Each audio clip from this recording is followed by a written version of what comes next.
Good afternoon, everyone, or good evening, depending on what part of the world you're in. I want to thank you all for joining once again to Brian. Brian, where's the link? Brian, you're number one, bro. You're number one. um, Today, I have a very special guest, a good friend of mine. I think this brother here is probably one of the premier figure painters out there right now. There's a lot of good ones out there, but to me, he's probably the premier of all. He's also a fellow Chicagoan. So without further ado, I mean, I could go on and on and on, but without further ado, let me introduce you all, those of you that don't know, Mr. James Wappel. What's going on, brother? Hey, Gilbert and everybody else, how you guys doing? Yep. James, you're gonna see him working because number one, it's hard to pry him away from that bench because that brother lives and breathes painting.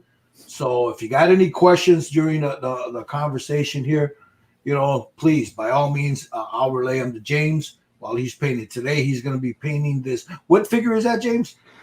It's I think it's from Brigade Models, and it's got to be what's his name again? The Death Dealer. The Death Dealer, yes, indeed. Yep. He's just a little solid chunk of pewter here. We put him on a tree bark base, and we're going to slap some oils on this dude. There you go. Yep. Now, James is fantastic with oils. If you guys don't know, I'll put up also his little later on in the chat, his YouTube page and his Twitch channel for those of you that do the Twitch. You'll see him doing like what he's doing now. You'll see him doing it all through the Twitch channel. So, let's get into a few things. James, usually when I got people on there, we want to go into their little artistic background. Give us a little bit now. How did you, when you were a young little Waffle, how did you get into the artwork? I think the very first time I was screwing around with oil paints, I was 11 years old, something like that. Remember the old German guy, Bill Alexander? Yes. Remember him?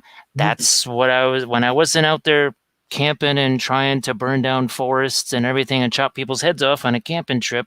I was painting oils, and I just ran across a picture that I did when I was like 13. This big old canvas thing. And I was showing that on the Twitch channel last night. And everybody's like, "What the heck? You were 13 then?" Like, yeah, that's why I wasn't reading comic books, man, when I was 13. I was doing this stuff. It's kind of funny because they would just give me like the cheap dime store, the turpentine, everything. And I remember them saying like, "So are you going to be smart with this stuff or are you going to be stupid? If you're stupid, then your 6 siblings are going to get more to eat tomorrow." Right. Because you ain't going to be around. But I remember trying to struggle with the oils because when you're that young, you don't know anything about color contrast or color theory. You're just kind of painting and praying.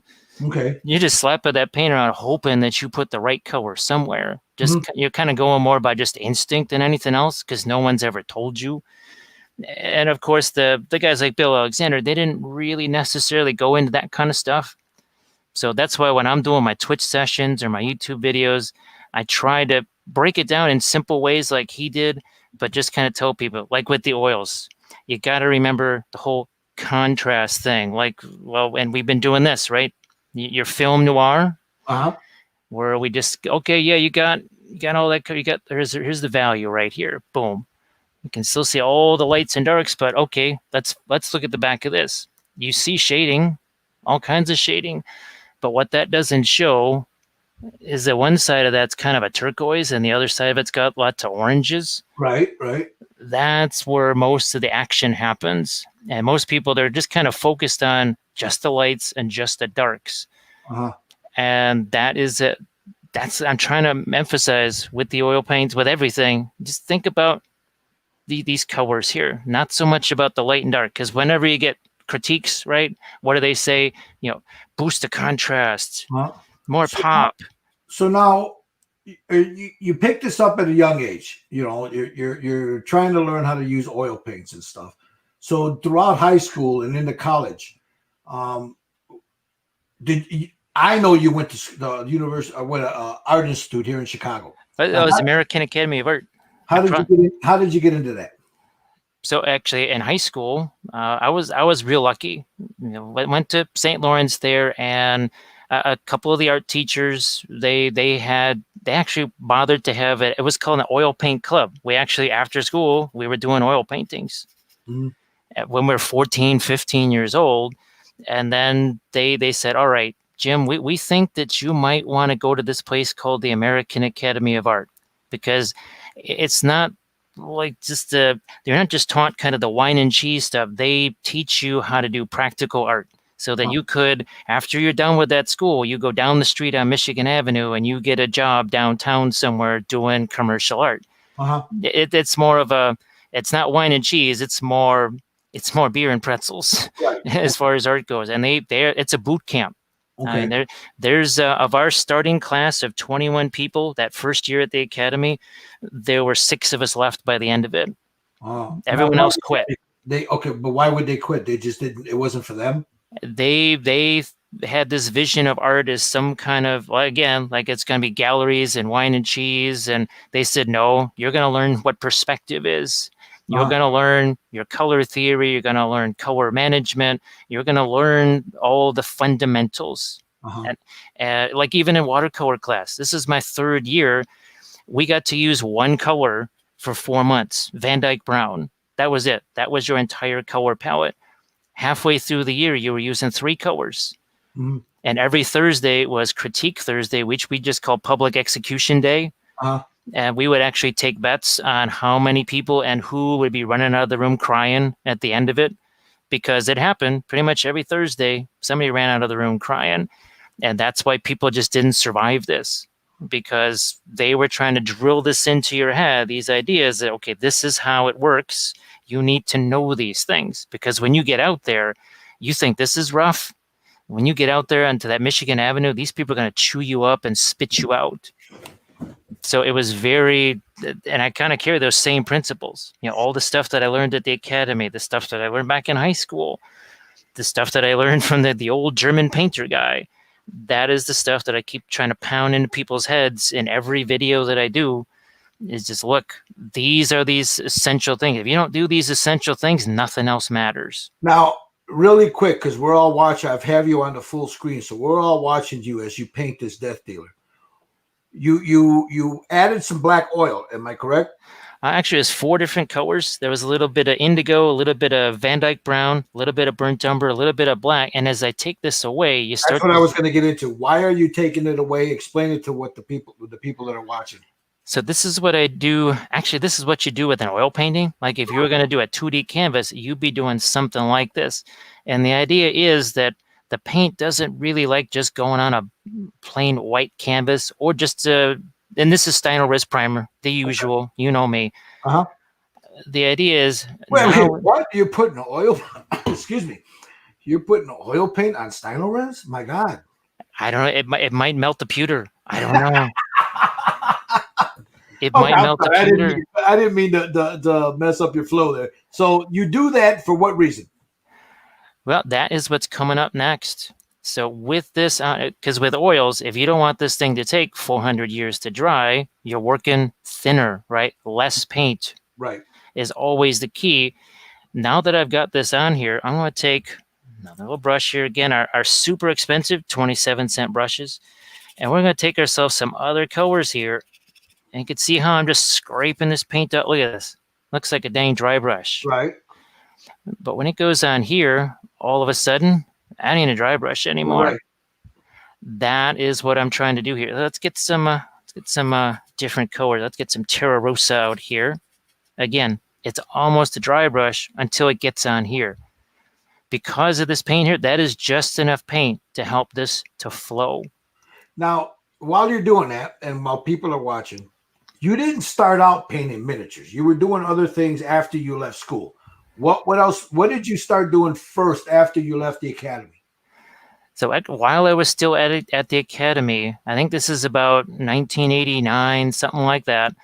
There was a Star Trek convention right down the street at the Congress Hotel, and a friend of mine, he said, "Hey Jim, we should get a dealer's table at this convention, because at the academy, the thing I was known for was portrait painting." Okay. And they weren't just portraits; they actually looked like the person. Which about 1 in every 20 people in the life drawing class could actually make it look like the person instead of like their second or third cousin or vaguely human. So he said, "Jim, you should," because I was already doing paintings of Star Trek characters and stuff as homework in the painting classes. And my friend goes, Chip, you already got paintings. See if you can sell them at this convention. And sure enough, we were just two idiots at one little dealer's table at a convention. And this was smaller than like Adepticon was 7 years ago, practically. Okay. But we were actually able to sell enough to go, well, maybe we should try this again. And of course, we kind of upped our game the next convention and next convention after that. And then I started selling artwork at conventions. And I did that for all through the 90s. And actually, that's what I was doing. I wasn't painting miniatures. I was doing portraits, sending things to conventions. Heck, we had a shop at the Bristol Renaissance Fair for 2 years. Now you did like watercolors too, didn't you? Watercolors, pastels, oils, pretty much anything. I was even painting on like ceramic tiles and slumped glass with this bakeable. I think it was this French company called PBO or something like that. And you could actually paint on a piece of ceramic tile and then fire it in the oven, like a regular oven. Now, before I go any further, your wife Kathy, she's also a pretty damn good painter. Did she go to the school also? She did take 1 year art school up in Minnesota. Okay. Actually, she's technically the one that got the whole miniature painting thing started, because at that time I was some friends of mine. We did have a Blood Bowl league going, and so I had Blood Bowl miniatures. They weren't painted, and her brother was big into miniatures and miniature painting, and she had done it like once or twice just with him. And she said, "Hey, Jim, do you mind if I just grab these miniatures and just slap some paint on them?" I said, "Fine, I'm not doing anything with them."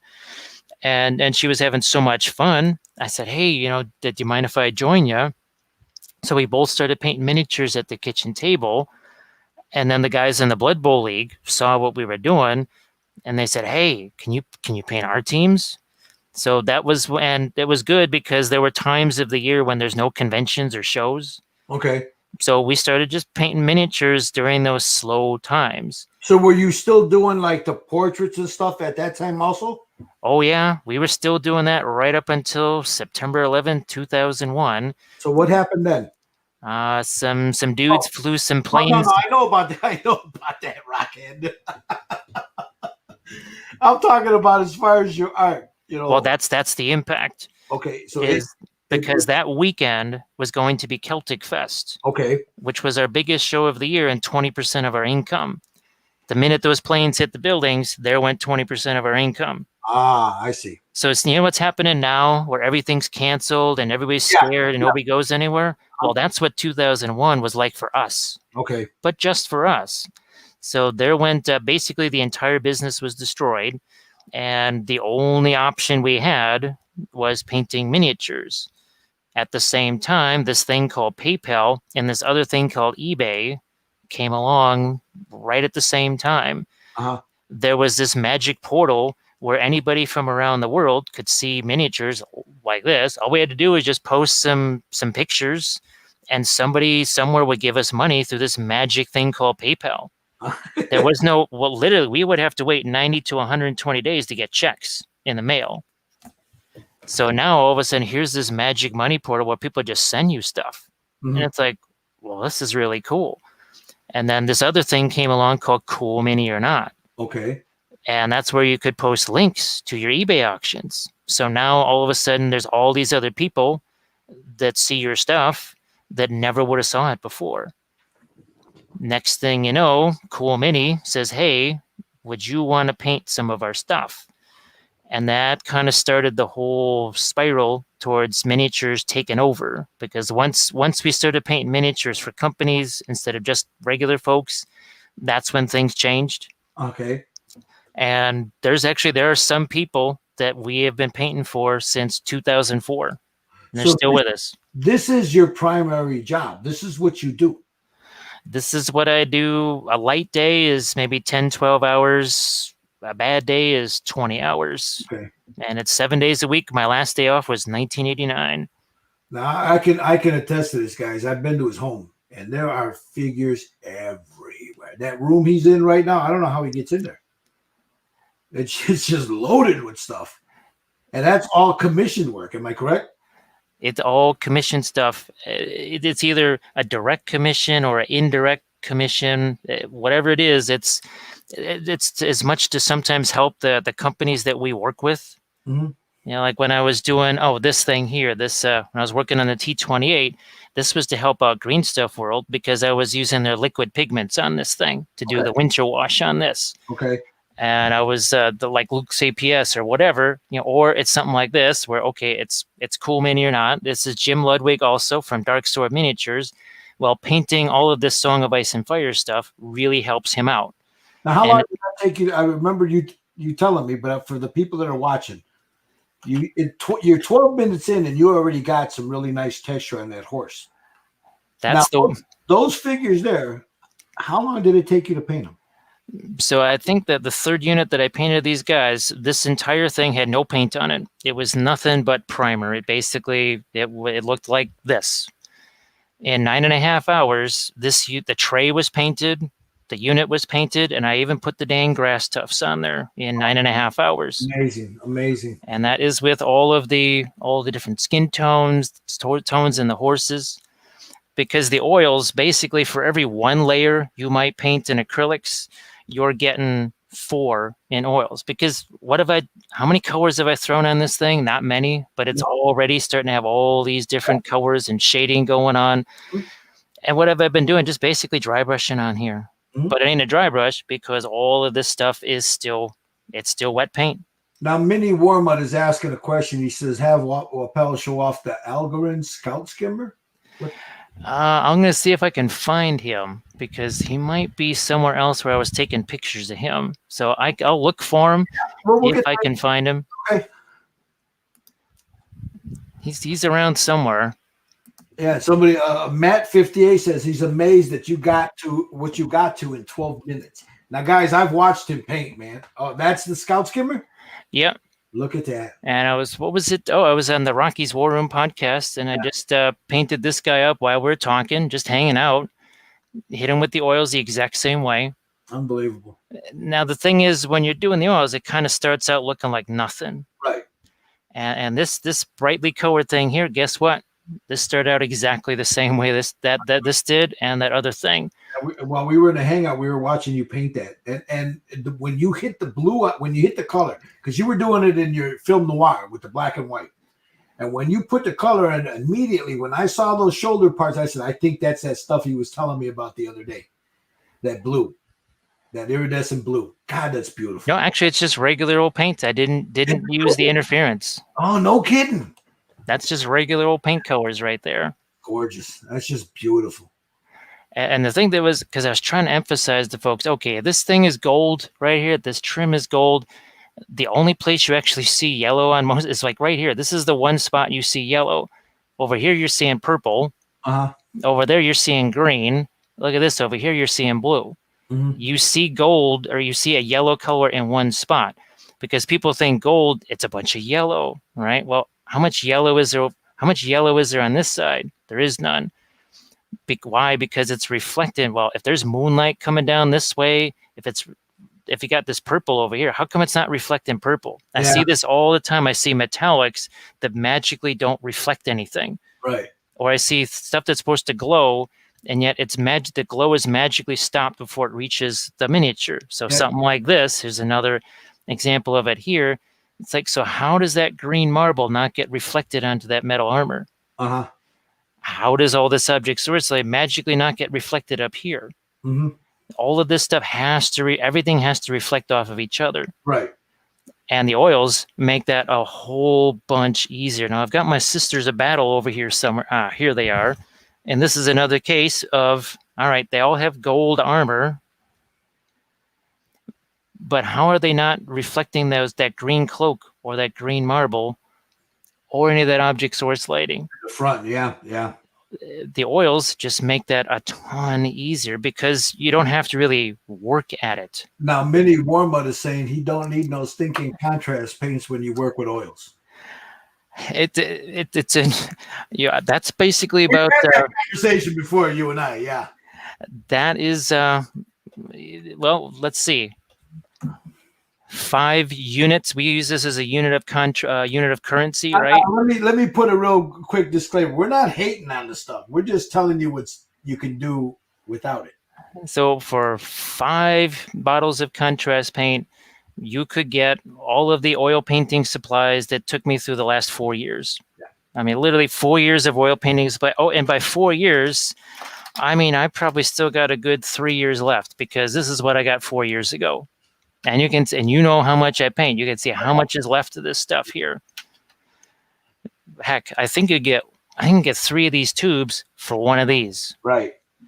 Now, here's another thing I want to ask you. In the groups, I see a lot of guys saying you have to buy the best Winsor & Newton paint, the best oil paint, because the other stuff is grainy, blah, blah, blah, blah. What would you say to that? Well, now the stuff I just showed you, this Winton stuff here, Yep. This is, I don't know, some people call it student grade or something like that. It's cheaper, but it's served me pretty well all this time. Now, the thing is, you get the starter set, right? And this is definitely better than one of those no-name starter sets. Mm-hmm. But then now there's something like this. I'll show you another starter set. And while you were looking at this, now this one right here, this starter set costs 3 times what that other starter set does. Okay. And this actually has less paint in it than the other one does. But these are all hand mixed paints. This is some company in Brooklyn makes these things. So it's a better quality. It's a better quality. Now, the thing that I've noticed the most, and we'll set this guy down over here, it really happens in something like this, because I just call this a faux cadmium. Like, I think even the pigment color is the same. Okay. No. See, that's pigment yellow 74. But this stays nice on the palette for hours, okay, like as in 24 hours. Within 5 or 6 hours, this stuff starts getting a little chunky on the palette. Okay. This is just fine. This is definitely better. I've noticed that this stuff is better. Okay. It should be, because this literally costs 4 times as much as this. When you just pair these up individually, this 4 times, and look, it's smaller tube. Right. That's why it's 4 times more, because the tube's not even the same size. Okay. But now, okay, you get those, then you say, you know what? I'd really like to have a nice sky blue. There's your cerulean blue. Okay. This is maybe $8 or $9 tops, something like that. You know, you get yourself, well, then you kind of go crazy and you say, you know what? I'd like to actually have some fluorescent oils. Now this one's $15. That's 55 mil. Even me, for the rest of my natural life, as much as I do object source lighting, I'll never go through this thing. Right. Because you could see, I've basically a little bit out of the bottom right here. So you kind of start treating yourself to colors that maybe you would like more. Something like this indigo. I used to use Payne's gray all the time. This costs a little bit more, but this has more utility. This does more than what Payne's gray can do. There's another color here, Terra Rosa. I just remembered this from the Academy days, and I used to always like this. Sure enough, it's a fantastic color for oils, because it's great for skin tones, but it's also great for vehicles too, because all that rust, that's this right here. So it again, and actually a lot of the dark green was this indigo mixed with one of those, like a yellow ochre and a cadmium. So all of this was just regular oil paints. There was no, Russian green, whatever. This was just me taking these oil paints, slapping them on here. Same with my, look at this mighty Panzer right here. Look at that Italian vehicle. Look at that. Look at that. Doesn't that strike fear into you? Doesn't that totally strike fear into you? But this was all done just with oils. Some ochre, some umbers, a little bit of Terra Rosa again to do some of the rust over here. You don't need all of that special stuff. You start out with the basic things and you say, you know what? I'd really like to treat myself to this color. This is another example right here. A lot of the colors in this are just the starter set colors. That's the same, like permanent green that's in the starter set. Some of like the ochre over here, the umber over here. Now, one of the new colors, and this is one of these hand mixed things that I found. So it's this Egyptian violet. This is a lot like that Terra Rosa and that indigo. I just found it kind of by accident. I tried it, in that small set because that was on that was like 50% off. So I said, okay, you're going to sell me that for the same price as the $26 Windsor Newtons. I'll take that. Mm-hmm. This color just happened to be in there, and I realized, oh, this thing does a lot of neat stuff. So let's see if we can back the camera out and get this big dude in here. Let's back it out just a bit more. There we go. So this big honking thing, this was painted about 20 hours. Actually, yeah, 20 hours on a live stream, which means technically about 18 hours of actual painting time. And this is that same purple.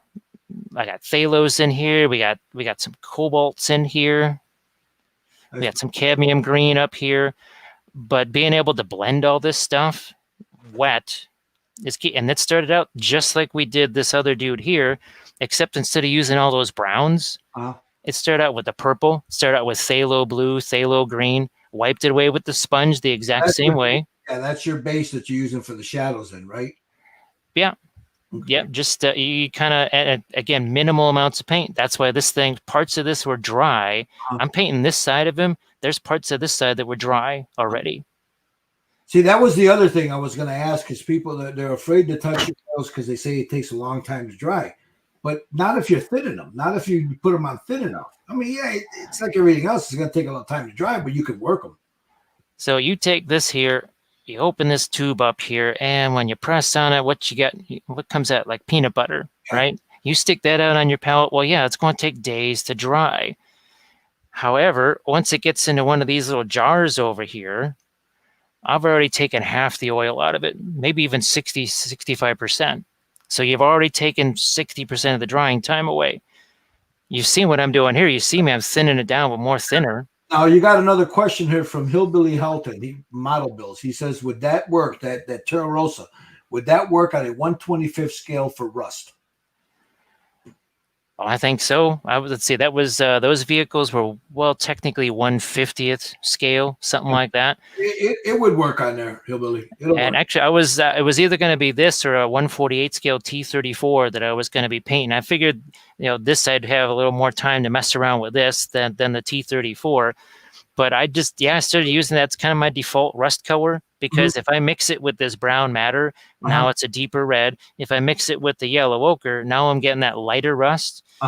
And you can still do, this is the fun thing too, you can do panel line washes. It's funny because people with the regular miniatures, they're not used to a pin line wash or a panel line wash. They have no idea what that is. We can do the same thing right here. Look at this. We'll take, this is just indigo here, a little bit of that black, and I'm just using my thinner. I'm going to get this to maybe about 95% or so thinner here, something like that. Mineral spirits that you're using. Right? It's a thinner. It's actually not, I know some people are using white spirits, mineral spirit. This is just a high quality, odorless paint thinner. If you're in Europe, well, it's pretty much the same as this. So you get the mixed stuff here, because this was hard for me to get. This here is just like $9 on Amazon. And it's basically the exact same stuff. Actually, this has even less smell than this does. But yeah, it's not a white spirits or mineral spirits, because those will take longer to dry. That's just, now that people are getting those and they say, Jim, it takes longer for this to dry. I'm like, are you using thinner? Like, no, I'm using white spirits. I said, well, there's your answer. So this over here, we got a whole lot of nothing going on here. Let's zoom in our camera real quick here, give it a couple of shots, get it closer. So look at what just happened there. This is exactly what you do with rivets on a tank, especially one of those junky old Italian tanks with rivets all over the freaking place. So we're just thinning this down. Look at this. We'll just go, boom. We're just going to drop that on there. Within about 15 minutes, instead of looking glossy, that's almost going to look like it's dry. It's not dry, but it's going to look that way. Michael says that Hobby Lobby carries that thinner. That's where I got mine at, Mike, is at Hobby Lobby. I love that stuff. Now his tail over here. Okay, same thing. Here, let's shoot a little bit of our black into that. Well, wait a minute. You got a black tail on a brown horse? I had a big conversation with somebody who told me that doesn't exist. Well, I can show him about half a dozen reference pictures of Oh, actual horses. I found a whole bunch of them and shut them up real quick. And he was, I'm an equestrian, and I know I've never seen a brown horse with a black tail. I'm like, okay. Maybe he's like, maybe it's My Little Pony horses or something like really. that. I don't know. So now I want to ask you a question. Now, you use acrylics also. Yep. Now, when you're painting with oils, do you mix your acrylics in with the oils? You know, I don't mean actually mixing them. I'm talking about as you're doing the figure. Now there's times that I wish I could show you the picture of it because I sent it off to CreatureCaster a month ago. There's times where, okay, I'm working with the oils, it's dried, and it's got to be shipped off. Okay. Literally the next day, like within 6 hours, this miniature is gonna have to be shipped off somewhere. I'll say screw it. I'll just finish it off with acrylics. I'll just finish that thing off with acrylics because, well, why not? Yeah, it's once the paint is dry, it don't matter. Right, but you prefer the oils. I prefer the oils because they are way more efficient, way faster. Because you can just, even when you've got like those Sisters of Battle that I showed you, that was a painting series that took a week to film. Those oils dried on me. But the sweet thing is that I could actually then do some really nice glazing. Because with oils, guess what? You don't get watermarks because there's no freaking water. Right. So no watermarks, and you can play around with it so much more than you can with the acrylics. It's just, it's not that I'll never use acrylics again because there's times where I'll just have to.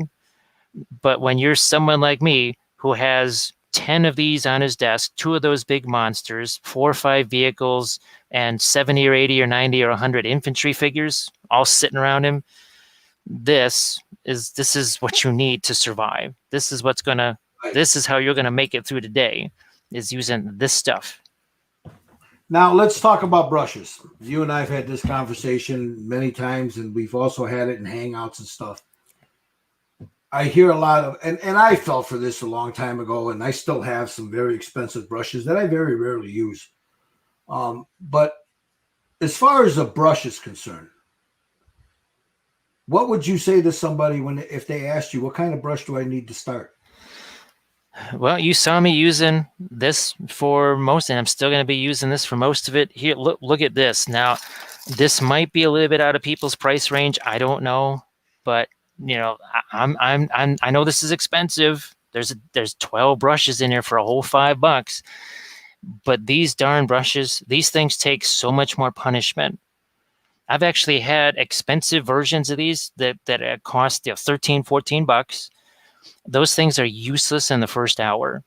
These darn things, I can mix glue in them, paint sand, use rubbing alcohol, clean it out of there, and I'm painting with it like 5 minutes later. Mm-hmm.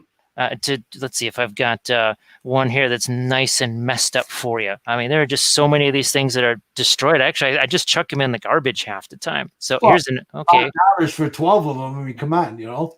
So here's the thing that I'll do when they get just too messed up. See, I just cut the edge off of that. This is a spatter brush. It's a stipple brush. It's always serving a purpose. I mean, some of these things get so destroyed, but you're covering a lot of area, right? Covering a lot of area fast. Yes, do I have Winsor Newton Series 7s? I do. But if I'm using these brushes or something like this, so these are both 000s. Mm-hmm. One of these costs $13. One of them costs $4.21. Mm-hmm. That would be this one. This actually takes more of a beating than this one. Yeah. This $4.21 brush, this, you have to be real careful with it. I mean, yes, it's a nice brush, but this thing is going to take that beating so that this brush lasts longer. Gotcha. Because you're getting 3 of these for 1 of these. Right. And I've got tons of these. Now, here's another thing. These Cottmans right here. Yeah. It's a quad 0. It's I think it's like $2 and something cents, maybe $2.20 on Dick Blick or whatever. This is what I did all of the freehand on this with. Yep.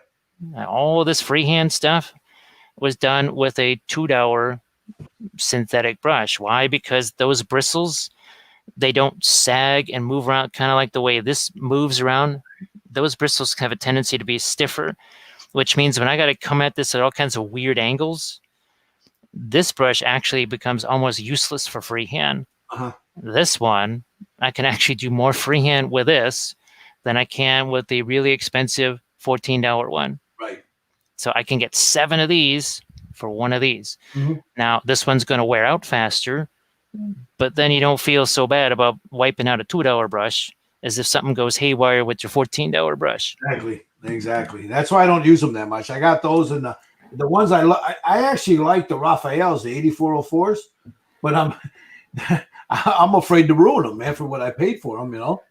And that's the thing. Now, okay, we're going back to the paint here. So this is practically a dry brush. There's almost no paint on this brush, but look at how it's covering that. Yeah. Now, here's another thing that you can do with the oils that you just can't do with other stuff. Here, let's just grab another big old brush here. Where's our 0? I'm looking for that one.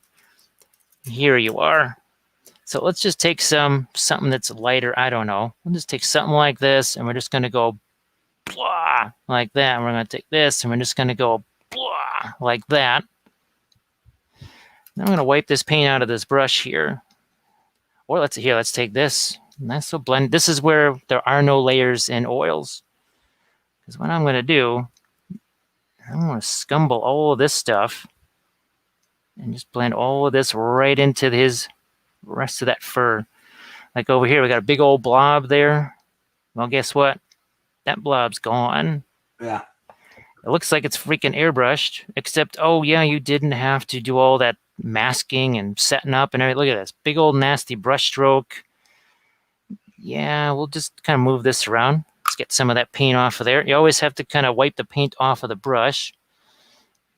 We got this nice little nasty edge here that, oh, look at that. That's gone.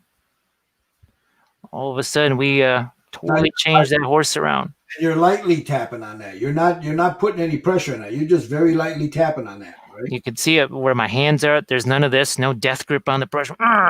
Its hands are back here. Caress the brush. Don't crush the brush. And we're just kind of stippling this. And then we push it around. Because I think what happens with the oils, and it's natural because people work with acrylics. So they think they're like acrylics where they're just going to layer up, right? We're going to layer. Why would you do that with oils? Then might as well just use acrylics. Right. Use the oils the way the oils are meant to be used. And that means slapping that paint on there, pushing it around. Look at this. We're gonna put some green down here. And it's like we'll put some green here onto the rocks. So what the heck's with the green down there? Well, guess what? Those rocks do have an influence on the colors on the horse. But it ain't going to stay that green because it's going to mix with the colors we already have here. Yep. You have to think about it just in a little different way. You can't think about it like acrylics. Joe McCaslin, he's saying, sorcery, I tell you. Well, if you pray to the correct elder gods and make the proper sacrifices, magic happens. Now, I know you do a lot of armies for people, stuff like that there. And you've got I talk to a lot of guys that want to get into this kind of painting for profit. What would you say to someone like that? Well, let's see. Are you ready to work 7 days a week, 365 days a year?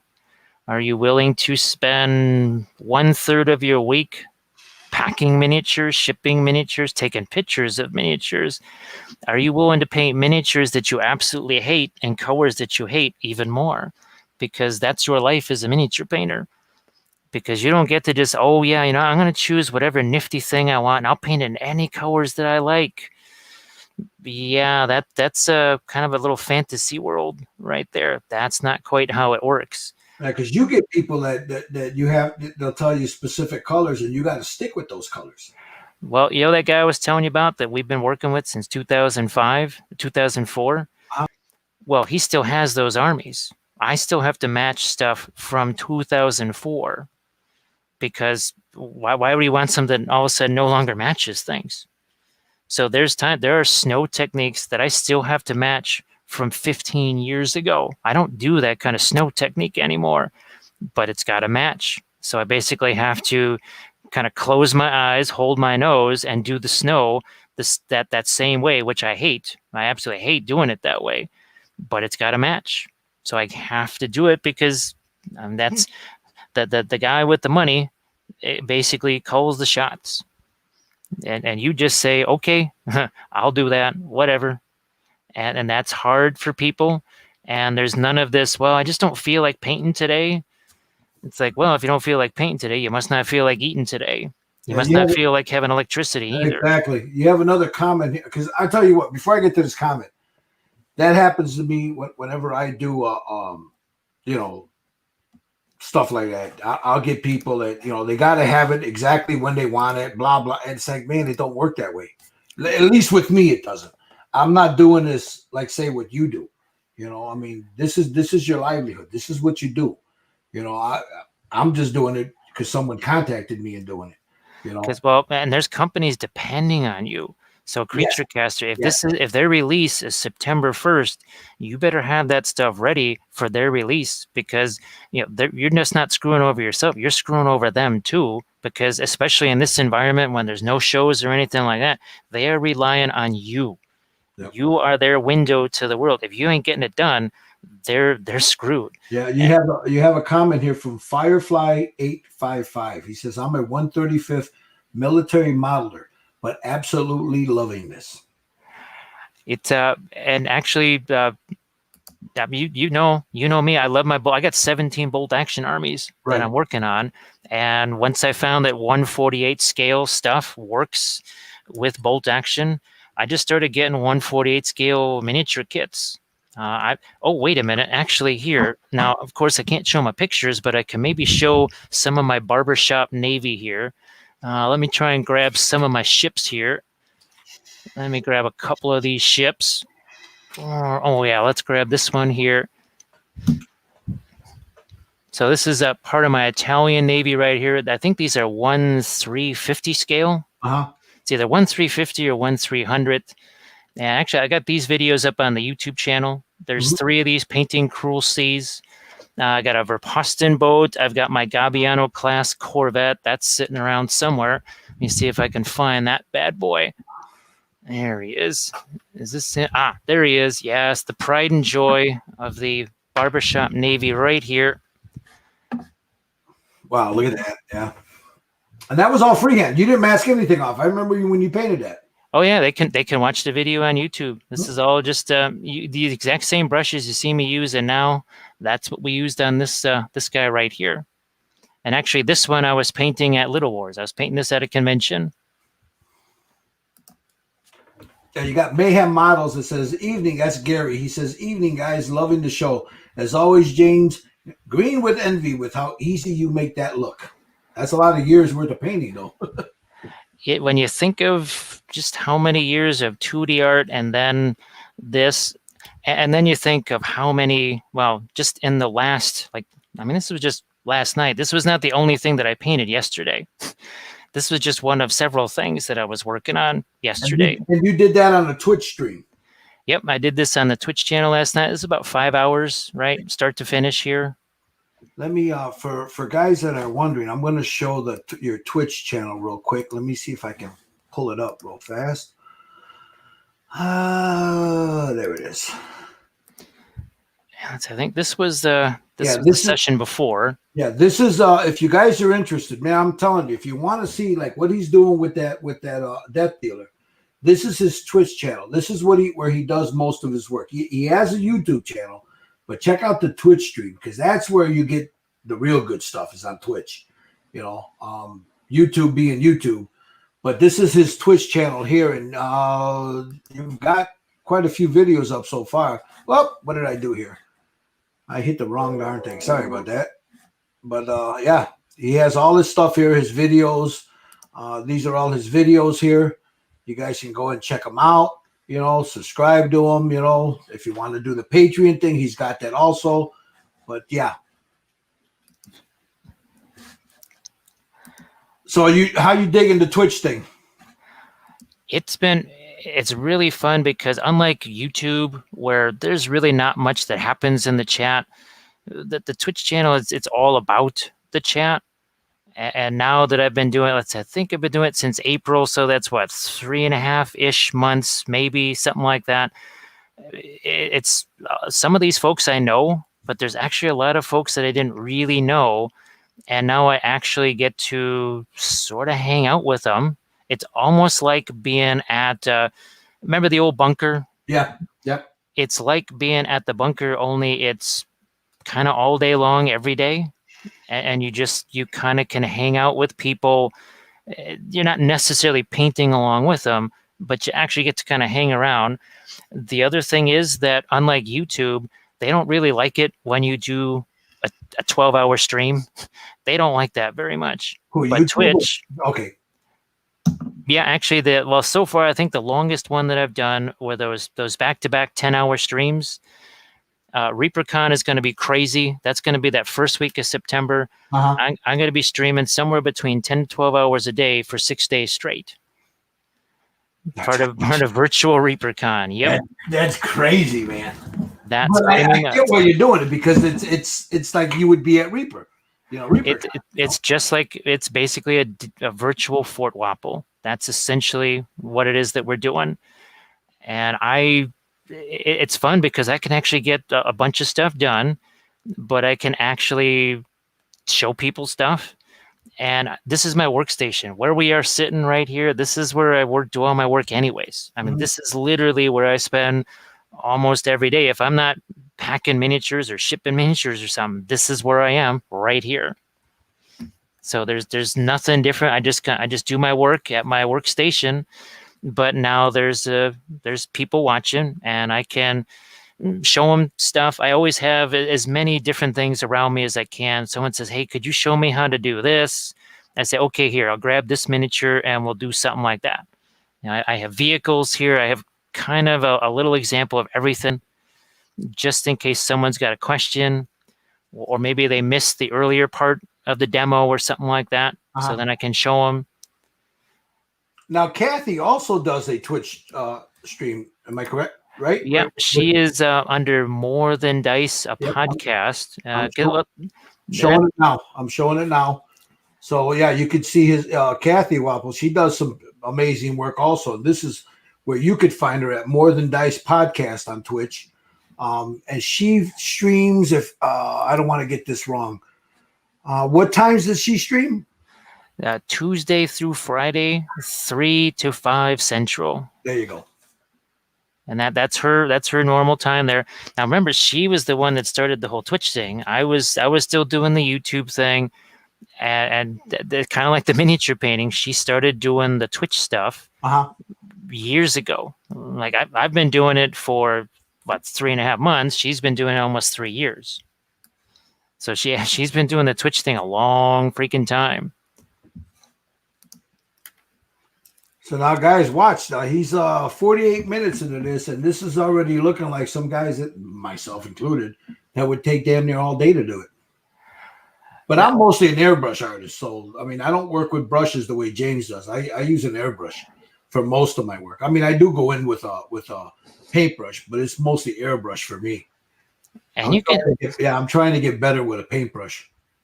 Yeah, and you can still integrate the whole airbrush kind of concept in with the oils too, because with the oils you can glaze really, like I said, so much easier with the oils than with acrylics, because with the oils you don't have to worry about watermarks. So you can go after like here, okay, that was actually kind of a glaze that I started with up there.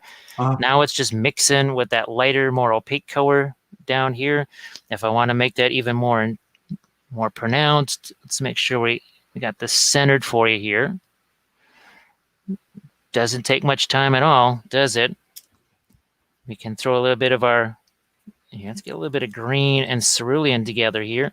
And this is just a piece of parchment paper sitting on a piece of cardboard for the palette.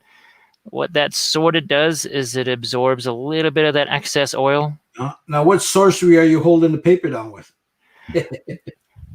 Now, this is something, this is super secret. Nobody knows about these glue sticks.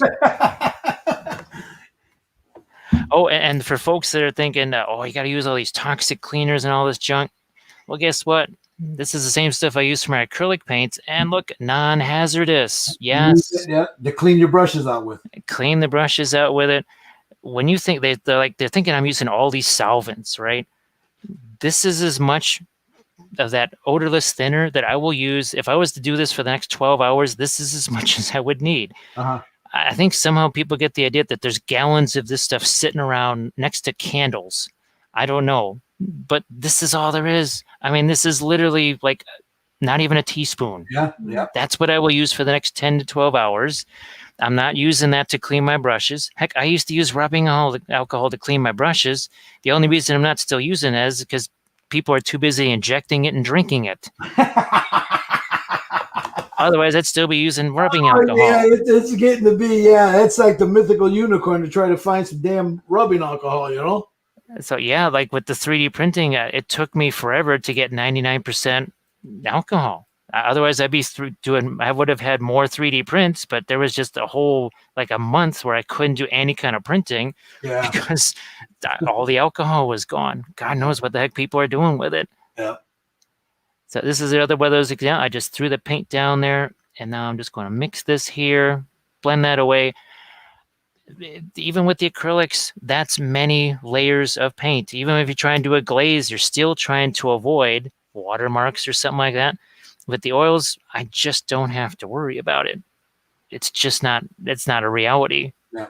And for your style of painting, it's you have a lot of them to do. So you had to find a way to get this stuff done beautifully and quickly. It really is. You don't have time to screw around. And now people say, well, yeah, you do this for a living. I don't.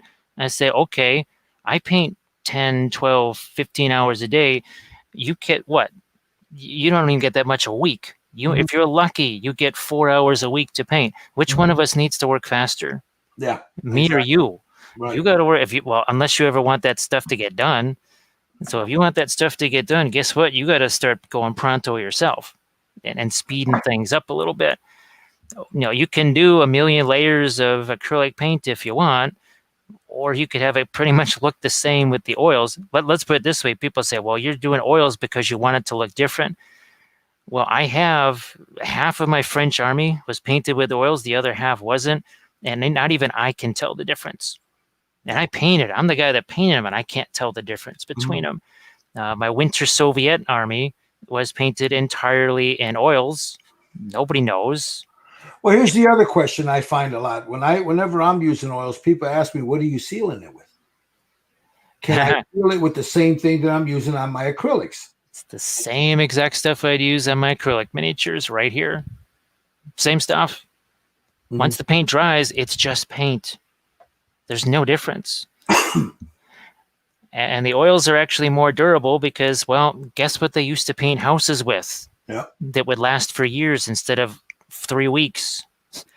They painted it with oils. You mentioned something the other day when you and I were talking about people that says, well, the oils will crack. Oils aren't as durable. What would you say to that? Well, I would say, unless your miniature is a piece of canvas and you're going to wait 700 years for it to start cracking, I think you're going to be okay. I think you're going to be all right because, well, guess what?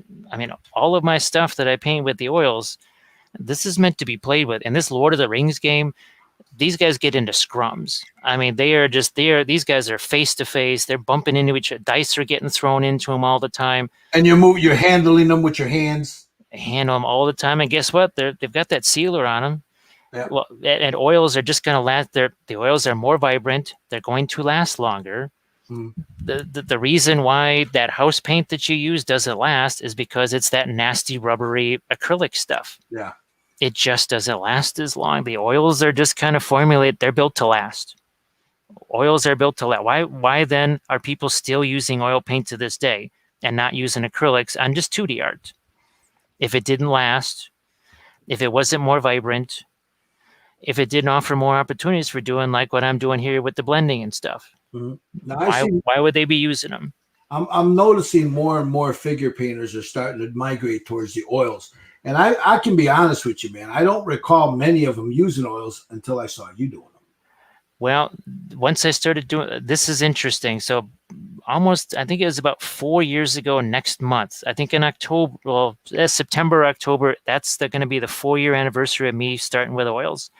And I've been showing oils every, as long as I can, for 4 years on YouTube, everything else. I do Twitch for a few months. The next thing you know, every time I go into somebody's channel, they say, "Hey, Jim, look what I got." And they're showing me a starter set of oils. Mm-hmm. Because for whatever reason, I think because not only is one person watching you like on YouTube, but there's a group of people. Right. And someone in the chat says, "Oh yeah, I just got my oils."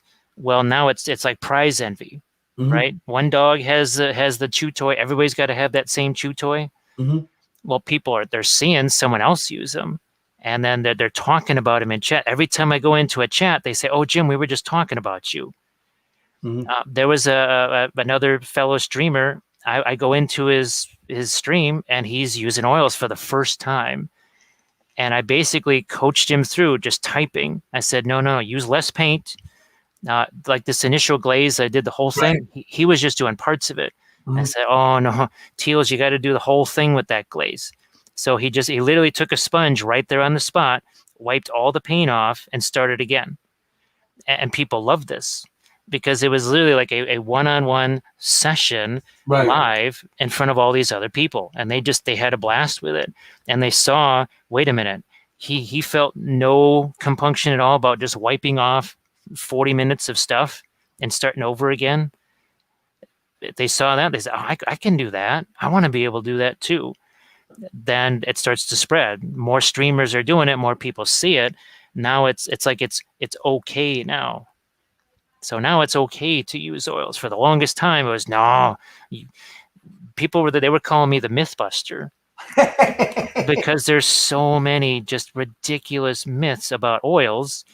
And now that enough people are using them and talking about them, I think I've done like 5 screen captures in the last week of people that are showing me, they've got their oil paints and they got their bottles and they're showing the first thing they did in oils. And guess what? That starts to have an impact. Yeah. Now, when you de-oil them, are you putting them on a piece of cardboard to leach some of the oil out?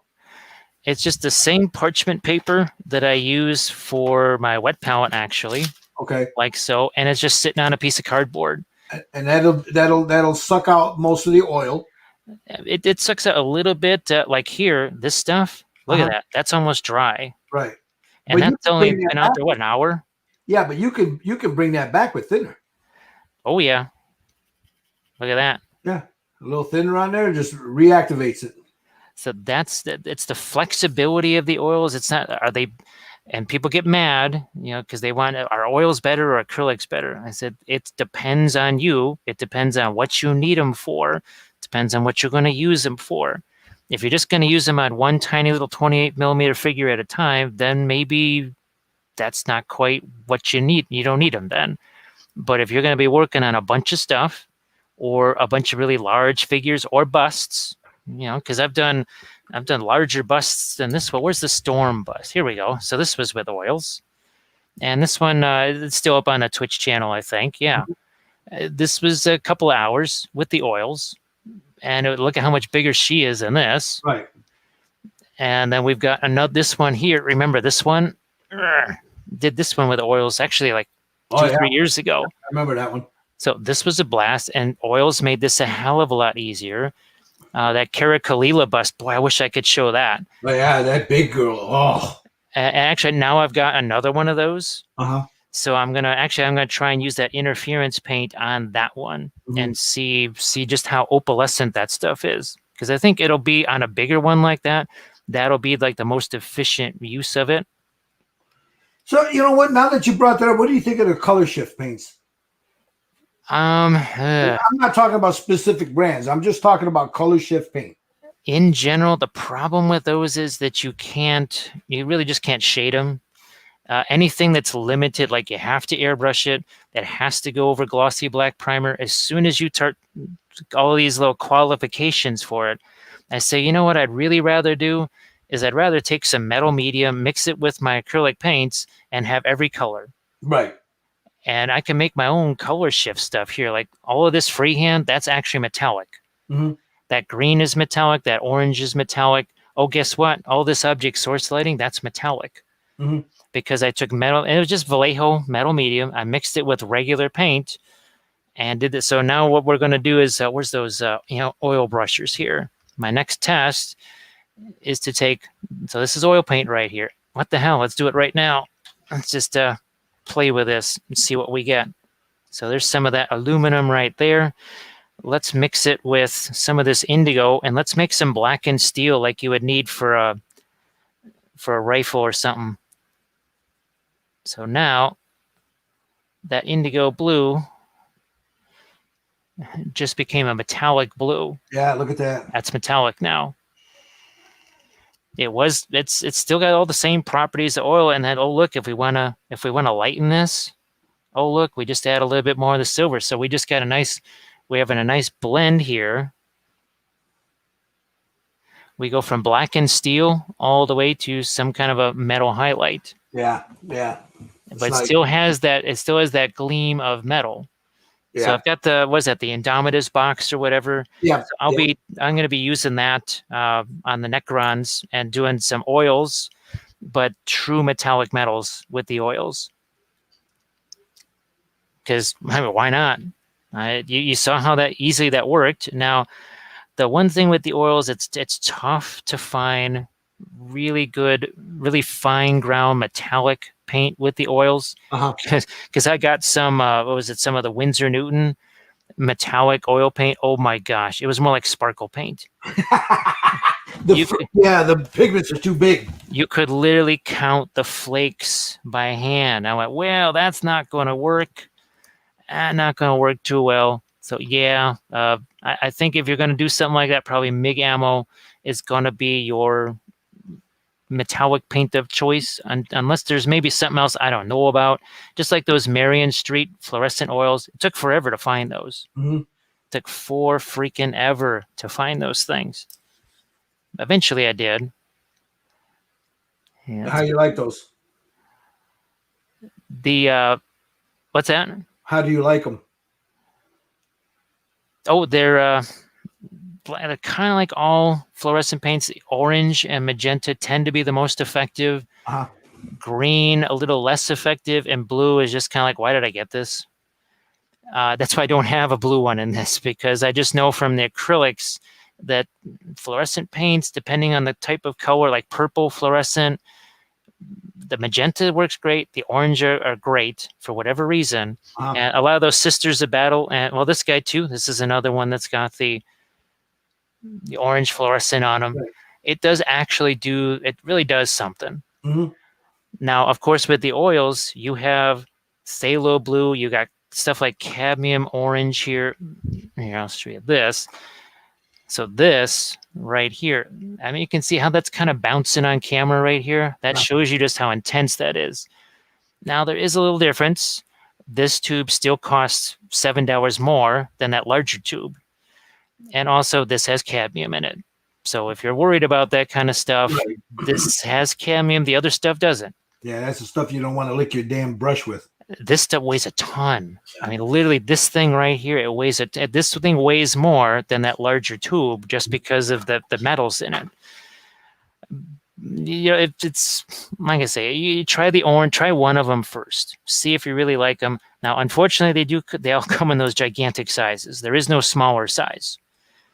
So you're stuck. If you want those, you got to get that big honking tube, and you better like it, because it's going to be with you for a long freaking time. Now, what would you say to guys that have never used the oils? They're watching you do it, and they want to try it. What advice would you give them? I definitely start out with something like that Winsor Newton starter set, or Holbein has a starter set. Gamlin has a starter set. The decent brands of paint, get one of those decent starter sets. Begin there, because really, that starter set, technically, you should be able to make any color you want from that. Mm-hmm. Your life does get easier when you expand on that. I'll say that for sure. You'll have an easier time if you start to get, like this sort of this Fanchon red here. You don't get that in a starter set. It's an opaque color. It has intensity to it. That's just not in any starter set necessarily. Mhm. But get a starter set. Get yourself those cheaper brushes. Get yourself some makeup sponges. Just experiment with it. Heck, you could even just get a sheet of plastic card and just paint on that. Mhm. Try some rust effects. Try some blending effects. Give it a shot there first before you're working on a miniature. And if you're going to work on a miniature, well, something like this that has big, broad surfaces, something like this guy over here. So I did this one in the oils. Look at that big old cloak. I think it took 3 minutes to paint the whole dang cloak. Mhm. Stuff like this where it's larger surfaces, something that's got a bunch of little tiny surfaces. If this is your first miniature that you're going to do in oils, that might be a little bit difficult for you because there's a lot of little stuff going on here. Right. You want to pick something simple to try out. Start something that's going to give you more success. Well, heck, I mean, here's a Semavante, right? Paint this in oils. This was all just painted with oils, wet into wet. Mhm. Lots of big surfaces, right? Nothing super complex, but there's a little bit, that crazy Czech running gear down there. Right. There now you get a little bit of like an example of working in something that's more detailed without trying to paint a 28 millimeter face. Now you got another question here from Josh, Rise Dam Designs. He says, what about the golden stuff? Or is that acrylic? Now they make oils. Yeah, I think they might make oils. Golden makes oils. Like as long as it's more of that sort of name brand. You just don't want to go there and get Joe Schmuck's oil Rama or something like that, 30 paints for $5. I just know because I've seen people try to use those. Yeah. I'll never forget at Adepticon. Somebody had one of those sets, and I'm like, okay. And with 5 minutes in, I said, look, here, just let me put some paint out for you. Now, I don't know if you saw what I just did there. I actually just took cadmium green. I'm watching. Took cadmium green, stuck it right there. I got cerulean blue over here. I got yellow over here. All these different colors. Why? Because it's going to give me more separation now from the horse. So Right. just like a little quick aside there so that people know what we're doing here.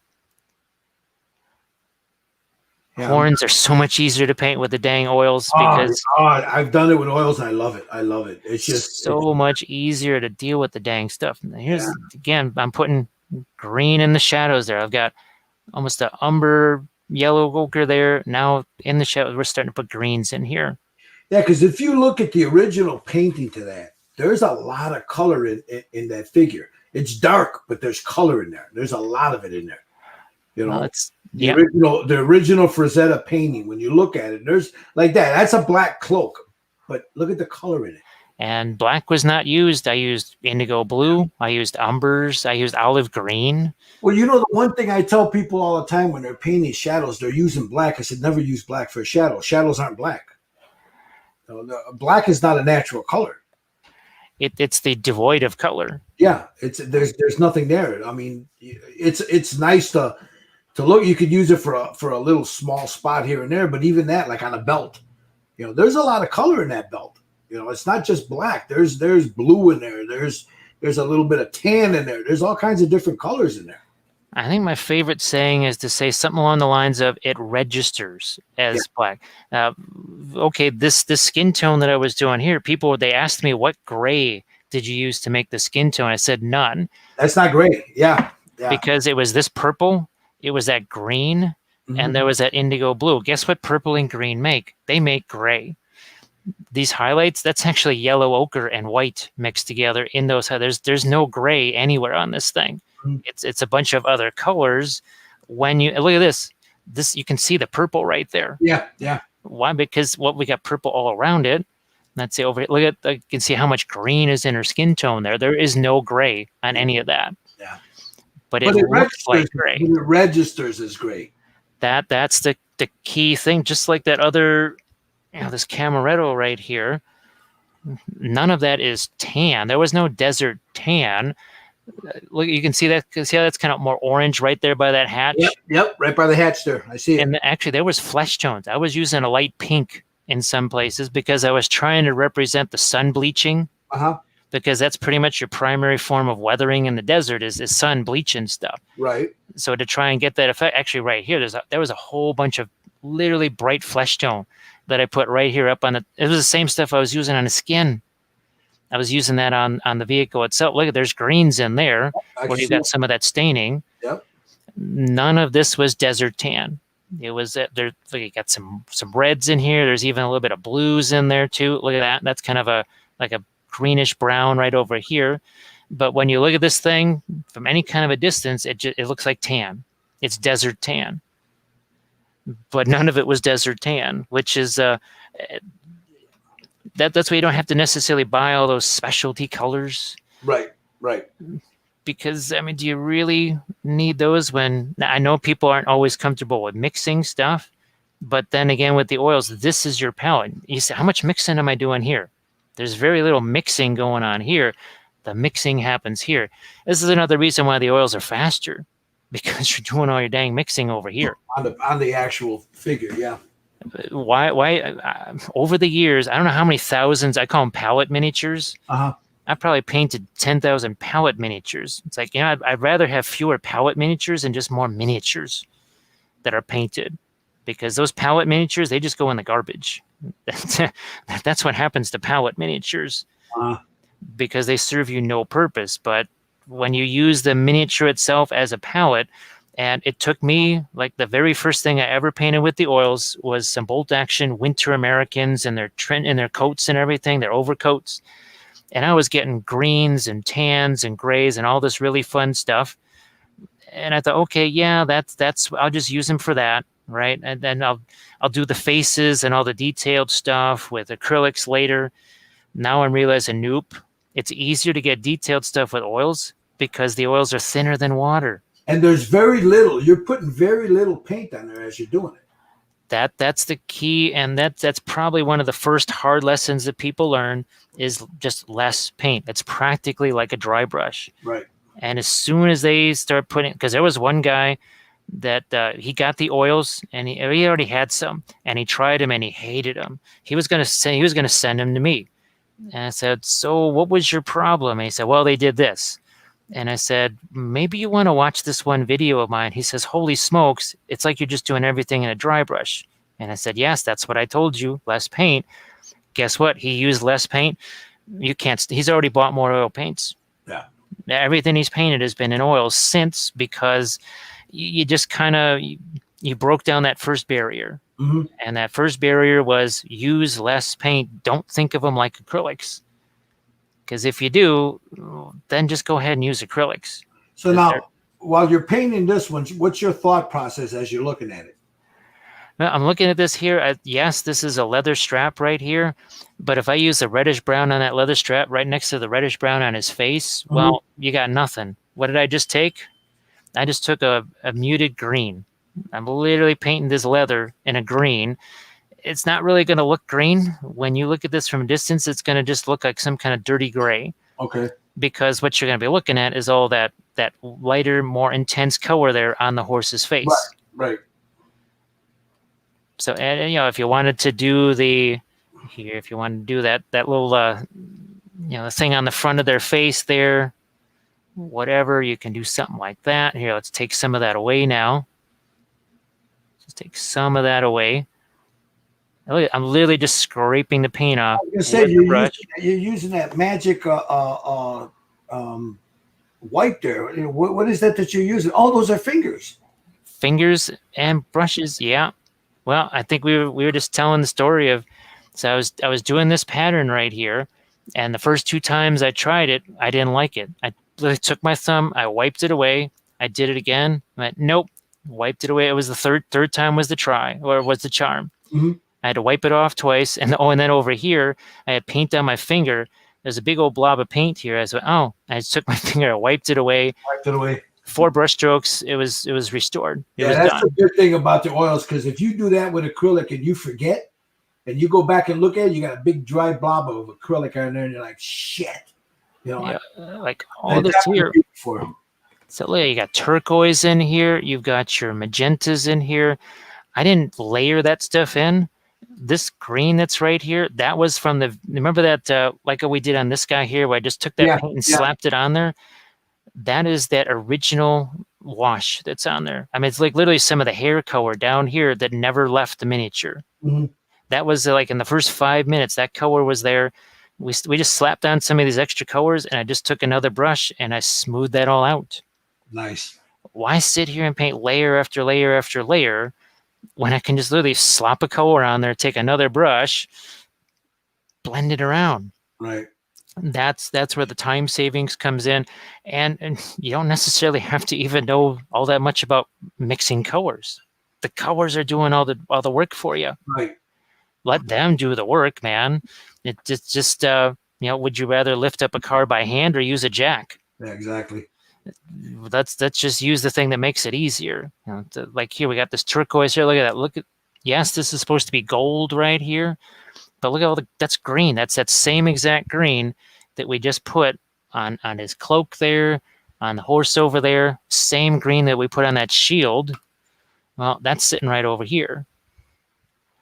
Same green is over here. Right. You're taking the same colors, you're just kind of rearranging them a little bit. Now, look at this little here. So I wasn't sure. Okay, we got this pattern on here, these little flower things. Right. To make it look like maybe they were stitched on, I took this brush and all I did was just tap it on here with some of this orange. So now it kind of, you can almost look like there's stitching that's been highlighted by the firelight that's coming from this direction here. That was literally 1, 2, 3, 4, 5 brush strokes. Now, what would you say about people that have to do that Xenithol priming? Because here, this is the problem I have with that.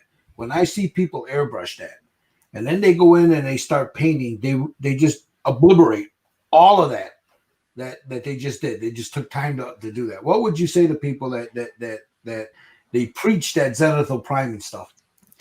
Well, the only reason it looks like the Xenithol on here is just because it kind of shows up on camera a little bit easier. They can see what's going to happen ahead of time. And then you saw how I was doing that pre-glaze. Well, we've started calling it preparation glaze. And we were literally going to take that certain logo and just change the H to glaze. But you see what happens when we throw all that stuff on there and then we take these sponges and wipe it away. It actually does, it enhances this because this doesn't have a lot of color to it.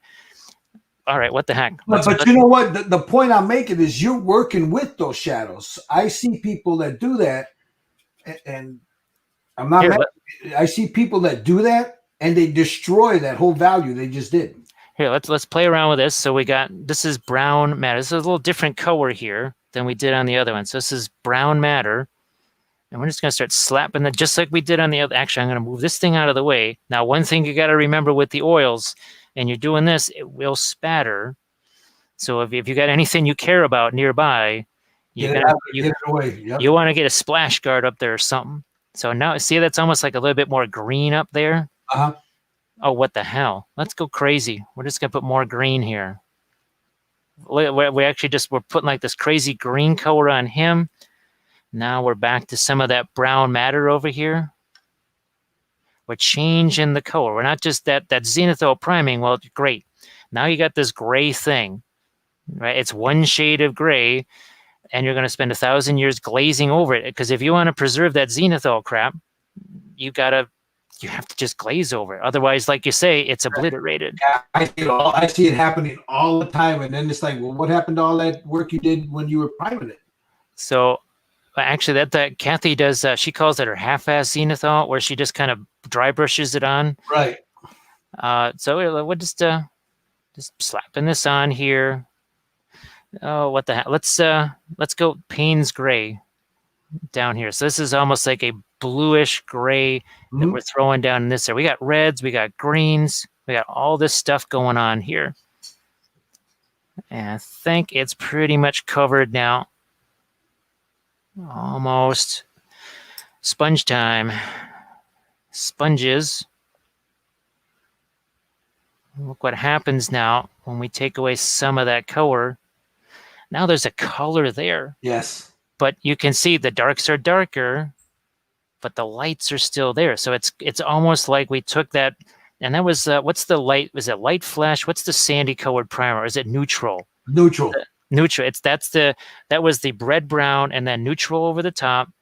That's all it was. It was just a couple, layers of the primer. But now you see that green showing up here, whereas over here it's more red.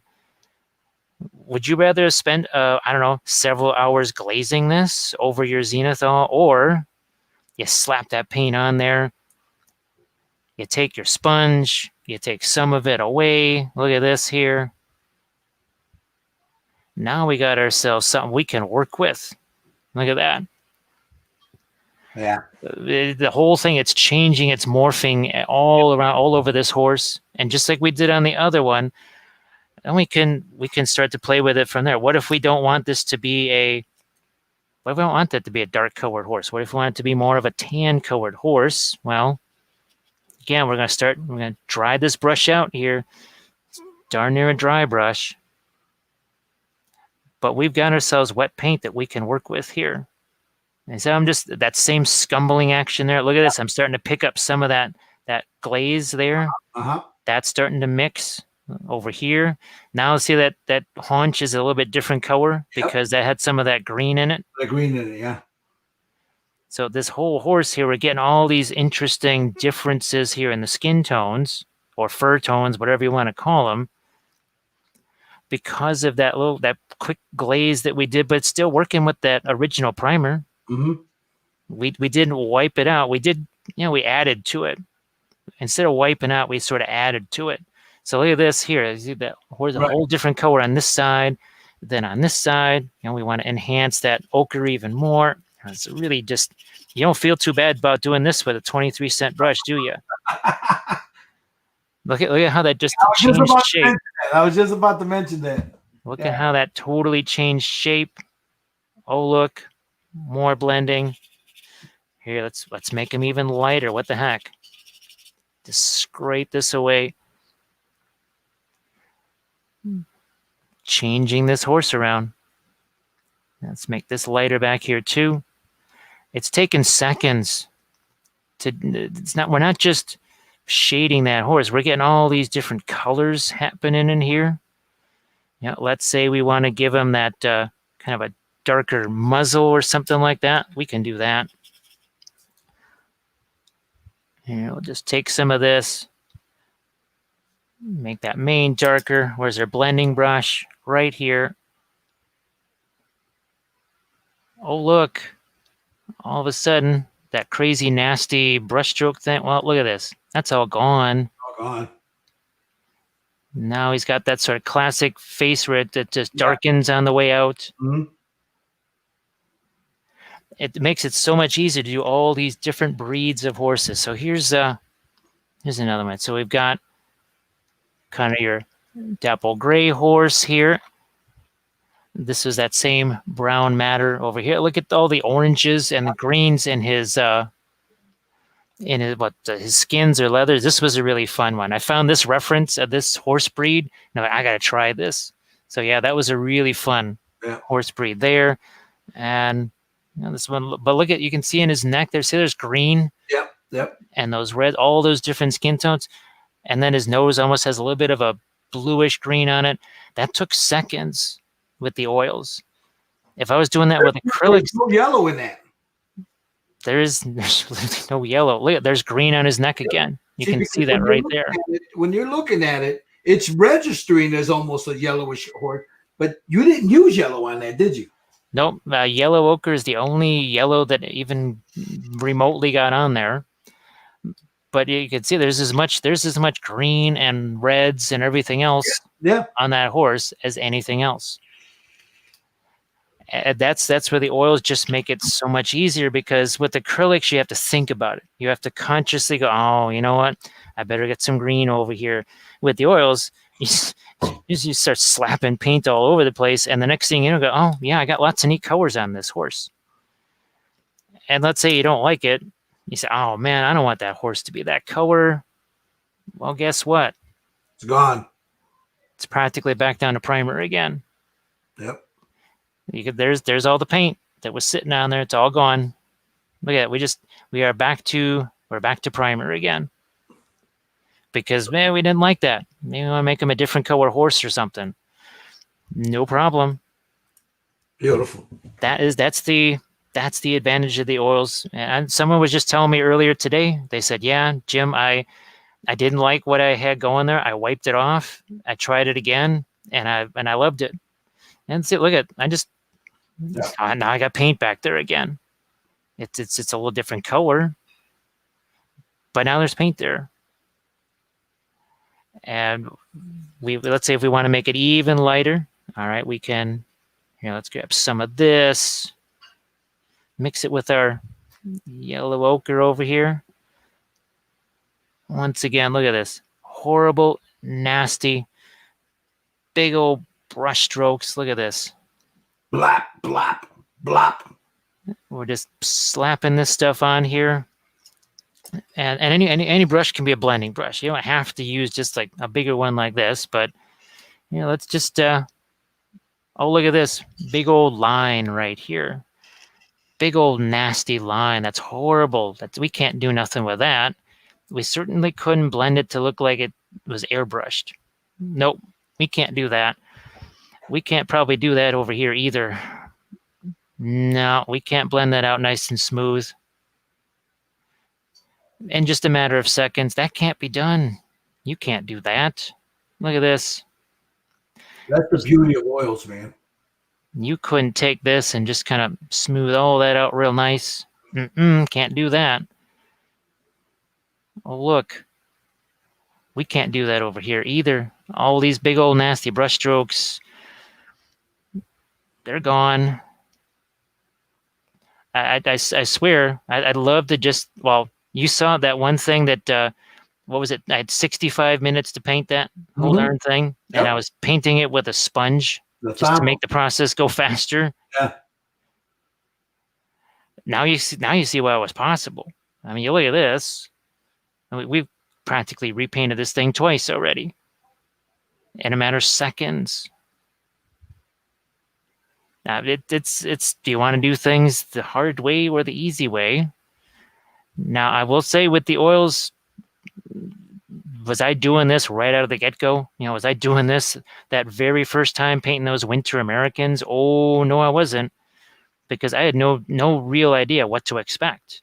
I mean, you know what to expect on a canvas, but not on a miniature. Not on the miniature, and I was actually at a friend's house too, and I was expecting, and I was 20 pewter Winter Americans with their overcoats, and I was painting them all at once because I wanted to see, well, does it really take less time?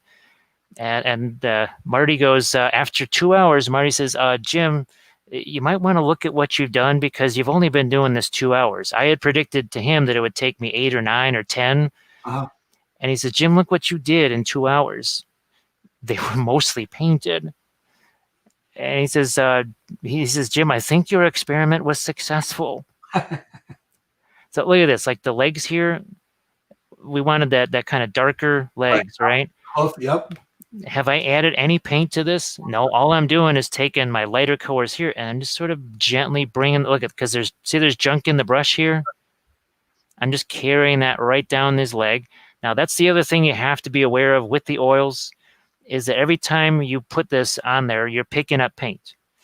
So if you want to not have this just turn to mud, you have to every so often gotta get that paint off of there.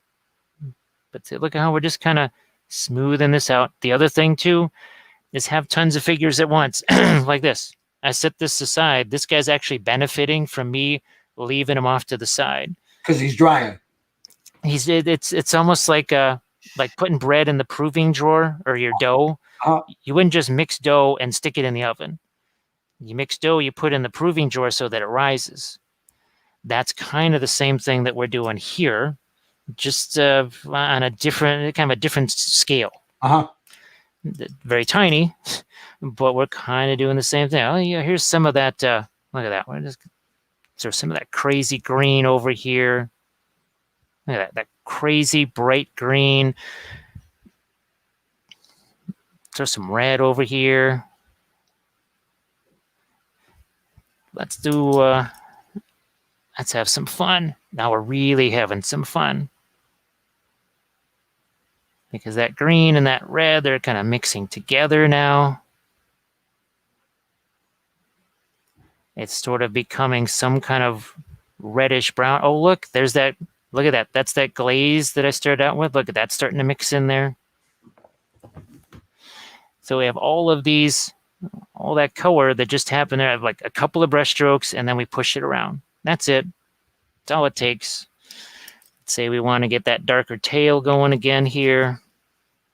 Maybe a little tiny bit thinner, make that flow. There we are. Tail is darker again. Mane, make that darker.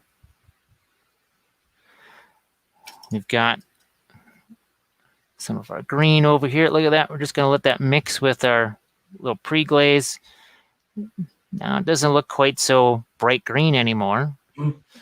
Let's just say maybe that is armor of some kind. Let's get ourselves some kind of a lighter blue going here. A few brush strokes. Let that blend. Here, let's get our small brush over here. Let's get some highlights on the end of this. Is that on screen? Yep, it is. And we're going to, since it's all kind of chopped up here, I'm going to rough up that edge a little bit. And we're going to do some reflected light here of some kind. Get a little bit of that thinner there, make it flow. Some quickie, non-metallic metal. So armor painted in how many seconds was that? Less than a minute. If that was acrylics, I could not have, because this color that's already here, that's been there for a good 15 minutes. That would be dry. If that was acrylics, there would not be anything to blend with. All of that brown, that was just there. That was waiting for me to slap that blue on top of it. All of this color that happened here, I didn't have to mix that. I didn't have to paint that. It was already there. Gilbert Lathland says, my next dragon is going to be all oils. I've seen him do one in oils. Beautiful. I think it'll be fun. I mean, really, it's a matter of timing is definitely something that you kind of got to get used to. It's a little bit different with the oils than, your acrylics. You just think, oh, I'll just go right back into this. With the oils, patience, don't be hasty. Just like Treebeard says, don't be hasty. Slapping some skin tone onto this real quick. It all, look at it. We're getting the green in his skin tone. That same brown that was so effective here with our metal, well, that's being real effective on his skin tone, because now I'm getting that greenish look. I didn't have to put any green in there. It was already there. It was just waiting for me to basically access it. It's like the green was sitting there. It just said, here, when you need me. Now, this is a little bit of that umber. I mean, it's burnt umber with some white. Let's hit his boots here. Oh, let's grab some of this. No, not the yellow color. Let's keep going with the white here. Same thing. Look at it. Just a couple quick brush strokes is all it takes. There it is. Yep.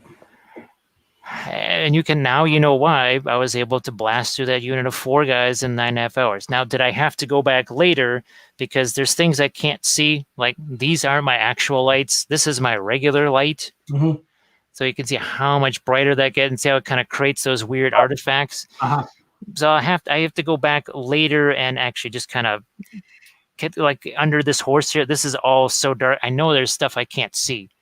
So what I'll do is later on, I'll turn my lights on. I'll get all that stuff on the underside that I just can't see right now.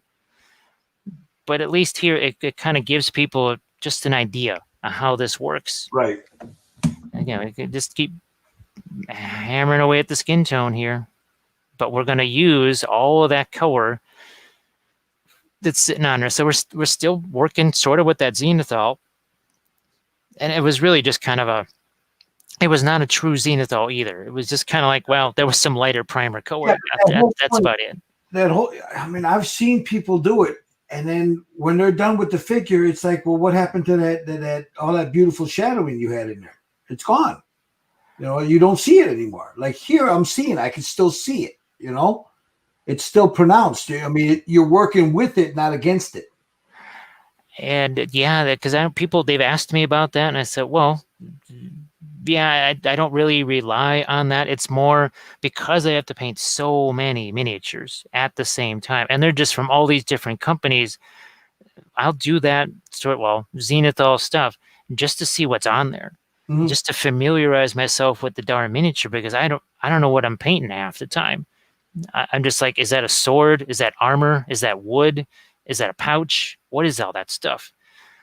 When you're doing this, most people, they're painting one or two figures at a time, and they've had 3 weeks looking at that same figure. Right. I have seconds. Like that bust, the Oriental bust lady here. I didn't even realize there was some stuff. I'm like, oh, that's what that is. I hadn't looked at this thing in probably 6 months. And then I just said, well, I need something for this Twitch session. I just grabbed this and I said, well, I don't see anybody doing object source lighting on it. I don't see anybody doing freehand here. And we'll turn this into a non-metallic lesson. And I just started painting it. And I just started slapping that paint on there, just like we did with this guy, just like we did with the other guy. And then it kind of turned into this. Mhm. And you see, I'm taking advantage of that underlayment, just like under your floor, right? You don't just stick your floor right over the wood. There's underlayment that goes underneath that. And I think of that initial layer as more like underlayment. Your foundation, yeah. That's your kind of your beginning right there. Was that just, I can mess. Oh, look, we got this armor here. Let's do the same thing that we did with our cerulean blue and such over here. Let's get a little bit of a metal color here on this armor, but I'm not gonna wipe all that stuff away. You can see I'm just gonna position it here, take some of that paint away. We can even use this brush to blend it now. I'm just gonna take that. Look, there's still enough of that little look at how I'm able to blend that. Same over here, but you can still see even some of the original primer colors underneath there. Look at this. We'll just kind of blend this away too. It's so freaking easy. That would have been a good, I don't know, 6, 7 layers of acrylic paint right there. Yeah. This was just like 2. Here, let's get a little bit trim on there. Take this, we'll blend it just a bit. And I can even sort of give it a hammered texture in some places, or maybe a damaged texture. Mm-hmm. All right, how long did that take? That right there, less than 30 seconds. How long did that take? Do you wish to do many, many layers, or just a couple, blend it and say, yeah, I'm done? That was my favorite thing. Going back to the art school days, in watercolor class, we had an exercise where you and I, we'd be painting something, and we would have 400 brushstrokes to paint the entire thing. And one person would count while the other person was painting. And sure enough, I'd have to tell the person, like, you've covered 1/4 of the surface and you're already at 227. You might want to start moving around instead of just concentrating on that one spot. Then they go to count me, and I'll take that big old 1-inch brush, load it up with color, and just start slapping paint all over it. And half the thing has shading on it. There's no detail, but it's got shading on it. And I kind of do a Legolas, and then give me, and that it still only counts as 1. Because there was 1 brushstroke, yet half the surface was covered with something. Was it detail? No. But just like how we take that initial glaze and just slap the stuff on there, that's what that first brushstroke was. It was just setting up the lights and the darks, and poof, now look at this. Is this really all that hard? Now, there is one other aspect to this. You have to remember how thick or thin your paint is. Right. So you can see this is not thinned down. Why? Because we got a lot of thin layers there. If I just keep sticking thin paint on this, well, now it's just going to act like window cleaner and just wipe it all away. So this actually is very thick paint right here. Wipe that away. Again, why would I replace this? There's nothing wrong with that brown. Exactly. All I did was just add this. This is that same original brown. I didn't touch this. There's no additional paint here, but look at that armor. Yeah, looks like metal. Then how simple were the colors? Yeah. Cerulean blue, some white, and whatever the heck we did in that starting wash. That was it. That's all it was. So there's the easy way, and then there's the really freaking hard way. So All right, brother. I am going to let me see real quick here. We've gone about an hour and almost 2 hours. Sorry about that. No, that's fine, brother. No, you still got a lot of people watching. I'm sure we can go a little longer. So I don't know, man. Anybody in the chat, if you want me to go a little longer, let me know, man. I can go 2 hours with this, a full 2 hours if you guys want, because it's very rarely you're going to get this brother here to sit down with you because he's a busy man. So I mean, it was an honor just to get him to come on, man, and a hell of an education. Hell of an education for anybody that's learning how to paint or wants to up their game. That's just amazing what you can do with those paints, man. Same thing right here. Look at that. Couple of brush strokes. Boom. Done. I'll tell you what, every time I watch you paint, James, I learn something new. Every time I watch you paint. And with the oils, I'm learning every time I touch these darn things. Because there's both that, well, you weren't doing that last time. I said, yeah, that was yesterday. That was yesterday. Yeah, you're always learning. You're always learning. Today's a different day. It is a whole different day. And I'm constantly going, oh, yeah, well, what I thought was a good idea, I said, no, but this is a better idea. And just constantly going, oh, yeah, well, then sometimes there's a color. I'll try out a new color. Sometimes it fails horribly. Like I said, I got 2-3 colors that are just absolutely useless, at least for now. Yeah, this guy, I think, is literally taking you about 20 minutes, and this is how far you've gotten with him. And I've never, outside of filing the mold lines, sticking him on this base, and then shooting the primer on, that's all I've seen of him. I'm looking around and go, oh, that's what that is? That's what that is? Yeah.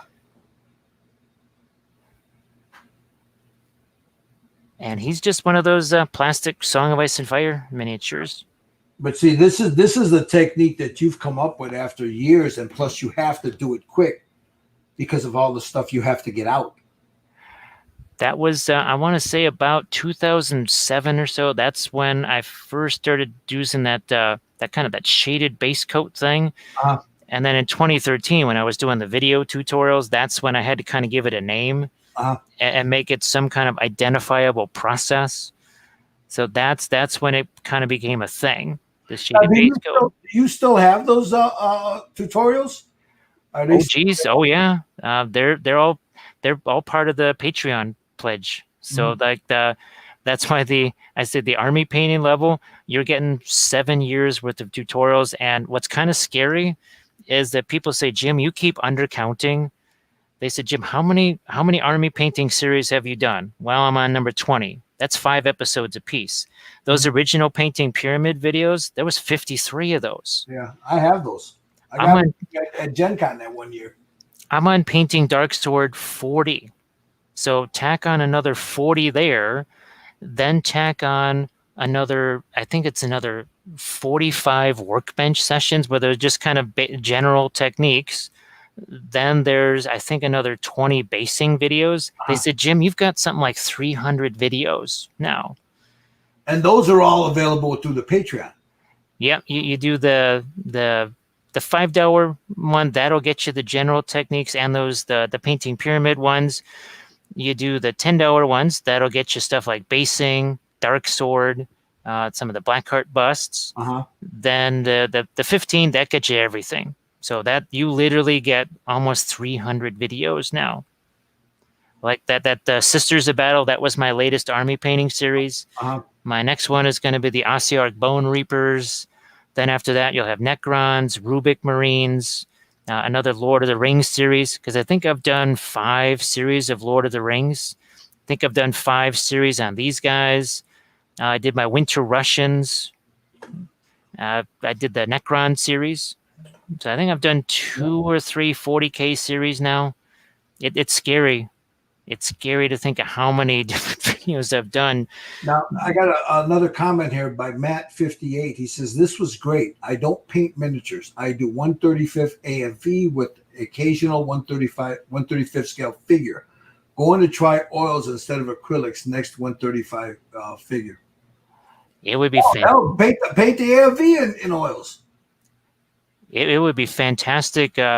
Like I said, I've got tons of 1/48 scale kits here just because that scale works with bolt action. Let's see. I think I've got. Let's see. They saw those other two vehicles. Oh, did they see? Where's my SU? I'm looking for my SU 85 here. Here it is, or SU 122. So this is one we did this on a live stream, and we actually tried two different snow techniques on this. So I think this one, yeah, this was GW's Valhalla Blizzard, and then on this side was the crushed glass. And then we did the icicles here. I love doing icicles on the winter, especially here on the T-34s with the exhausts sitting back here. Yeah. So we did the winter whitewash on this, and then we did our snow effects. And this is part of my Soviet army right here. So it's meant to be played with. It's not meant to just it's not just meant for show. It is meant to be used. Where's my, oh yeah, this is, I'm really looking forward to doing this. The big monster right here. Oh my goodness. And it's just classic to have it kind of go, it just keeps going and going and going and going. Ye old T-35, baby. Look at that. That is one solid hunk of resin right there. And those are all meant to be played with. Oh yeah, that's going to be used in our winter war. All at that T-28. That's actually he's using that as a captured Soviet vehicle. Uh-huh. And the Su-122, all that stuff, that is for my Budapest campaign, my Siege of Budapest.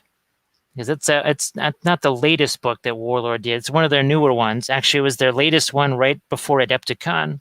Was Budapest Rising, I think was the name of the scenario book. Because I got, 17 bolt action armies? Mm-hmm.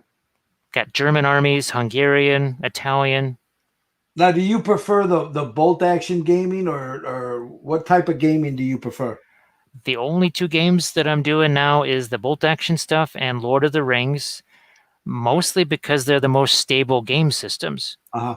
Because you can't blow up the world. You can't just say, oh, the Easterlings don't exist anymore, and now Gondor are just a bunch of pixies. You can't say that. You can't just say this army doesn't exist anymore.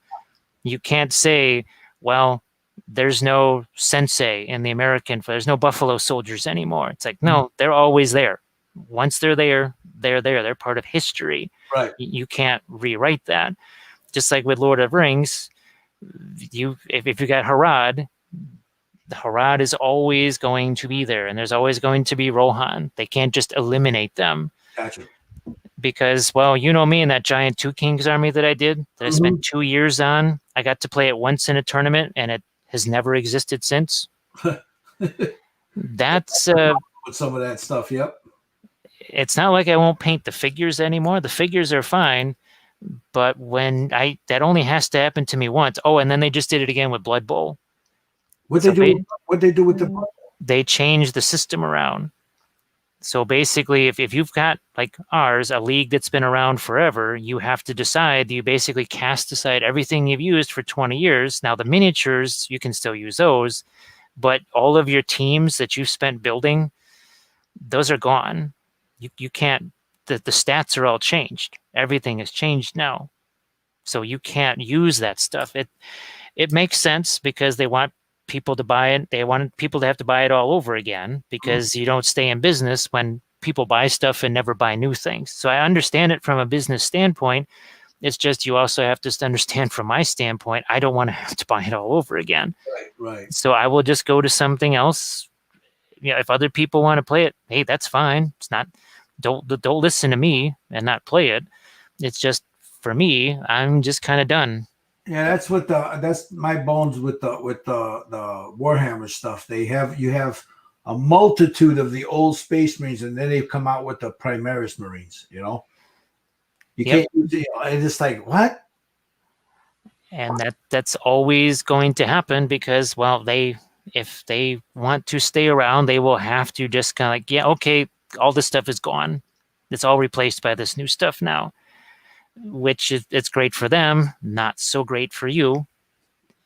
If you're a gamer, right? If you're a gamer, and So, and again, the two systems there, they're more story based, more scenario based, just like our sausage wars that we want to do, where with the Russians, they have to do morale tests. Depending on how close they are to the Finns' mobile kitchens, they have to take a morale test. And the more pins they have, the closer they are, the more likely they are to just completely abandon their position and just run after the sausages, because that happened. And literally, the Finns were cooking their food because the Russians had no coats, they had no food. The Finns are sitting there in saunas. They're eating sausages in a sauna, and the Russians are starving and freezing. So they would literally try to steal food from the Finns because they had no food for themselves. That's crazy. So that's why but literally we have that little mobile kitchen. We made an objective of that. And every time the Russians get within a certain distance, they have to roll a morale test. It's based in a historical scenario. That's kind of a fun thing. The Lord of the Rings stuff, in many ways, it's treated like a historical fantasy, right? Mm-hmm. And you can, all of the campaign books like War in Rohan, War in Gondor, Scouring of the Shire, they have special scenarios where you can kind of whatever that the battle was in the Shire, where the four hobbits come back and find out that what's his name, Saruman, has been messing with the Shire, and they get in there and they kick his butt. Well, you can do all those scenarios. Now here we're doing another one of those little pin line washes. We're going to change that to a little brown over here, and we're going to hit that stupid bow. And this is wet over wet. That is wet oils over wet oils, because you can do that as long as you just touch the brush there. Now that just kind of knocks that down a little bit. Again, I'm not trying to bang on those systems or anything like that. It's just as someone who, when your army is a verb, like I've been Tomb Kinged. When you are a verb, that's when you know you've been done wrong by somebody. I'm going to show you your YouTube channel also. Now you're doing stuff on that too. Am I correct? You still doing the stuff on the YouTube channel? Yep. Basically one of the reasons, well, the main reason why I started doing Twitch is that I was doing one of my usual YouTube live sessions. This is right when the virus stuff started. About 5 minutes in, they killed the stream. Yeah. That they said that I had violated community standards. I was painting a horse. I was painting a Viking. Wow. It was like, okay, this is a guy on a horse. They killed it. They said that it violated community standards. Now, of course, if with a human review, they never would have done that. But because of the circumstances, they just have a bunch of bots. And the bots shoot first, ask questions later. Right. So that's when I started doing the stuff on Twitch, because at least there they wouldn't kill my stream. Right. Now, a lot of the Twitch sessions, what I'll do is like those tanks that you saw. The original stream was probably 8 hours long. What I'll do is I'll take 2 hours of it where I was doing the winter wash, and that's on YouTube. Then 2.5 hours where I was doing the snow effects. That's another video on the YouTube channel. So I kind of, like this one here, I would sort of break it down into two separate videos. The one where we're doing this, and the one where we're painting this guy. So that and then there's some of my regular, I do film some regular episodes like terrain building. Okay. There's a bunch of terrain building episodes on there, or terrain painting. You got the Cruel Seas, right? Because, well, Warlord wanted me to paint those ships. So you can find, I think there's 4 of those videos, maybe 3 or 4 of those.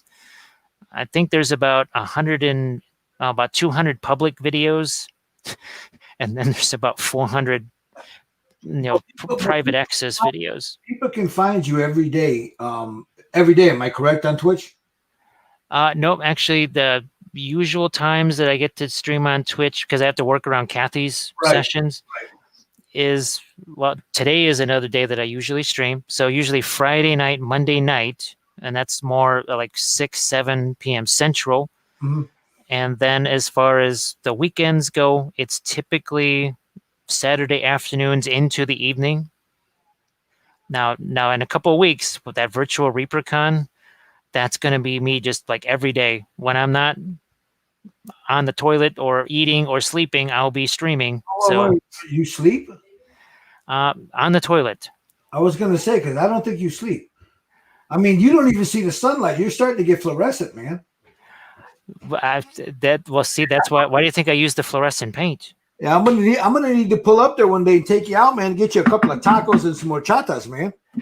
As long as there's chocolate covered raisins as part of it. We don't want no chocolate covered raisins, not in the car. That and refried beans. Like extra heavy on the refried beans. That's crazy. All right, James, I'm gonna let you go because I've got a few other things I need to take care of real quick. But I want to thank you, man. I mean, thank you very much. It's been an honor to have you here. It's an honor to have you as a friend. Guys, I'm telling you, check out. I'm going to show it once again. His Twitch stream. If you please go check it. If you do Twitch, check him out on Twitch. There it is right there. Wappalicious on Twitch. There's some really good stuff there. You get to, if you're sitting at your bench and you're not doing anything, man, just, log into Twitch, throw it on there. The thing I love about James, he'll answer your questions. You get to watch him paint. If you can, subscribe to his Patreon. You get, I'm telling you, man, there's a lot. I've got a few I bought them from you at Gen Con a few years ago. And there's some good stuff there, guys. I mean, it'll make you a better painter if this is what if this is your thing. Also, like he said, the YouTube thing, but he doesn't really do a lot of YouTube. It's mostly nowadays it's the Twitch. You can also find him every now and then when Mama lets him out of the cave there. He'll join us in on our hangouts also sometimes. And it's always a pleasure to have him in there because you learn. He's doing exactly what he's doing now, and you just watch him. And I'm a visual person. You can explain something to me till I'm blue in the face and I won't get it. But if I see you do it, it's like, wow, that's how that's done, And I'm switching a few of the things I've done. If I'm not airbrushing, I'm using oils. I use a lot of acrylics, but I'm migrating more and more to oils because they're just so much easier to work with, so much easier, and so much you can do with them, So, I mean, how long have I been working? Maybe 45 an hour tops, maybe? Not on that one. It's been about 40 minutes you've been working on that one. About 40 minutes. It's almost criminally easy. Just how fast is it, what it lets you do. Well, in an hour and 57 minutes, you've got 2 figures painted there. You're working on 2 figures simultaneously. You put the other guy down for a while, and then you started this one just because you wanted to do some crazy stuff on it, to show people. When we started talking about the object light sourcing, or not the object light, the Xenithol priming, that's when you pulled that guy out. It's been about 40 minutes. And this is the kind of stuff I try to do on like the Twitch thing where someone just says, well, what about this? And I'm like, oh, you mean like this? And just literally pull something out and just start doing something like this. Yeah. Yeah. I mean, don't be afraid of them. I mean, don't be afraid of oils. I mean, they're not going to bite you, There's a learning curve to them. You can't get aggressive with the brush with them because you'll wipe most of it away and you get but like he was showing there, just tap, tap, tap, and you blend them. Tap, tap, tap, and it's blended. It's a matter of timing, and then people say, well, how do I know when to make it thinner or thicker? The miniature is going to let you know. Yeah. That miniature is going to say, no more paint, too thick, or it's going to say, oh man, that's too thin. Yeah. Well, it's no problem. Then you just make it thicker or thinner, and you do it again. Yeah, just take a sponge and wipe it away. That's all it takes. So there we go. Look at that, guys. James, thank you, brother. I appreciate it, man. You and Kathy stay well. Maybe when all this COVID stuff, kind of chills out, we'll go out and go have some tacos, man, somewhere. Sounds great. And thanks everybody for watching too, and the questions and all that kind of good stuff. All right, brother. You have a good one, man. Take care. You too. Catch you later. Bye-bye. So there you have it, guys. James Wappel. I'm telling you, man, I've learned so much from that man. Just watching him. He's generous with his knowledge. The man just loves to paint. Check him out on the Twitch channel. Check him out on YouTube. He's also got Windy City Miniatures on Facebook, where you can see some of the stuff that he does. I know we ran a little long, but you know what? Watching him paint, you just lose track of time, man. So again, you guys have a good one. Enjoy the rest of your weekend. Thank you for tuning in. I know it went a little long, but thank you guys for tuning in. I hope you enjoyed it. You guys have a great one. Always remember, man, be good to each other. Love your children. Be kind to your children, man. Be kind to each other. Leave the goddamn drama to the queens, brothers and sisters, and paint a goddamn model, man. You guys have a good one. Gilbert, Smaug's Cave, Red Dragon Model Works, Styrene Syndicate. You guys have a good one, man. Peace.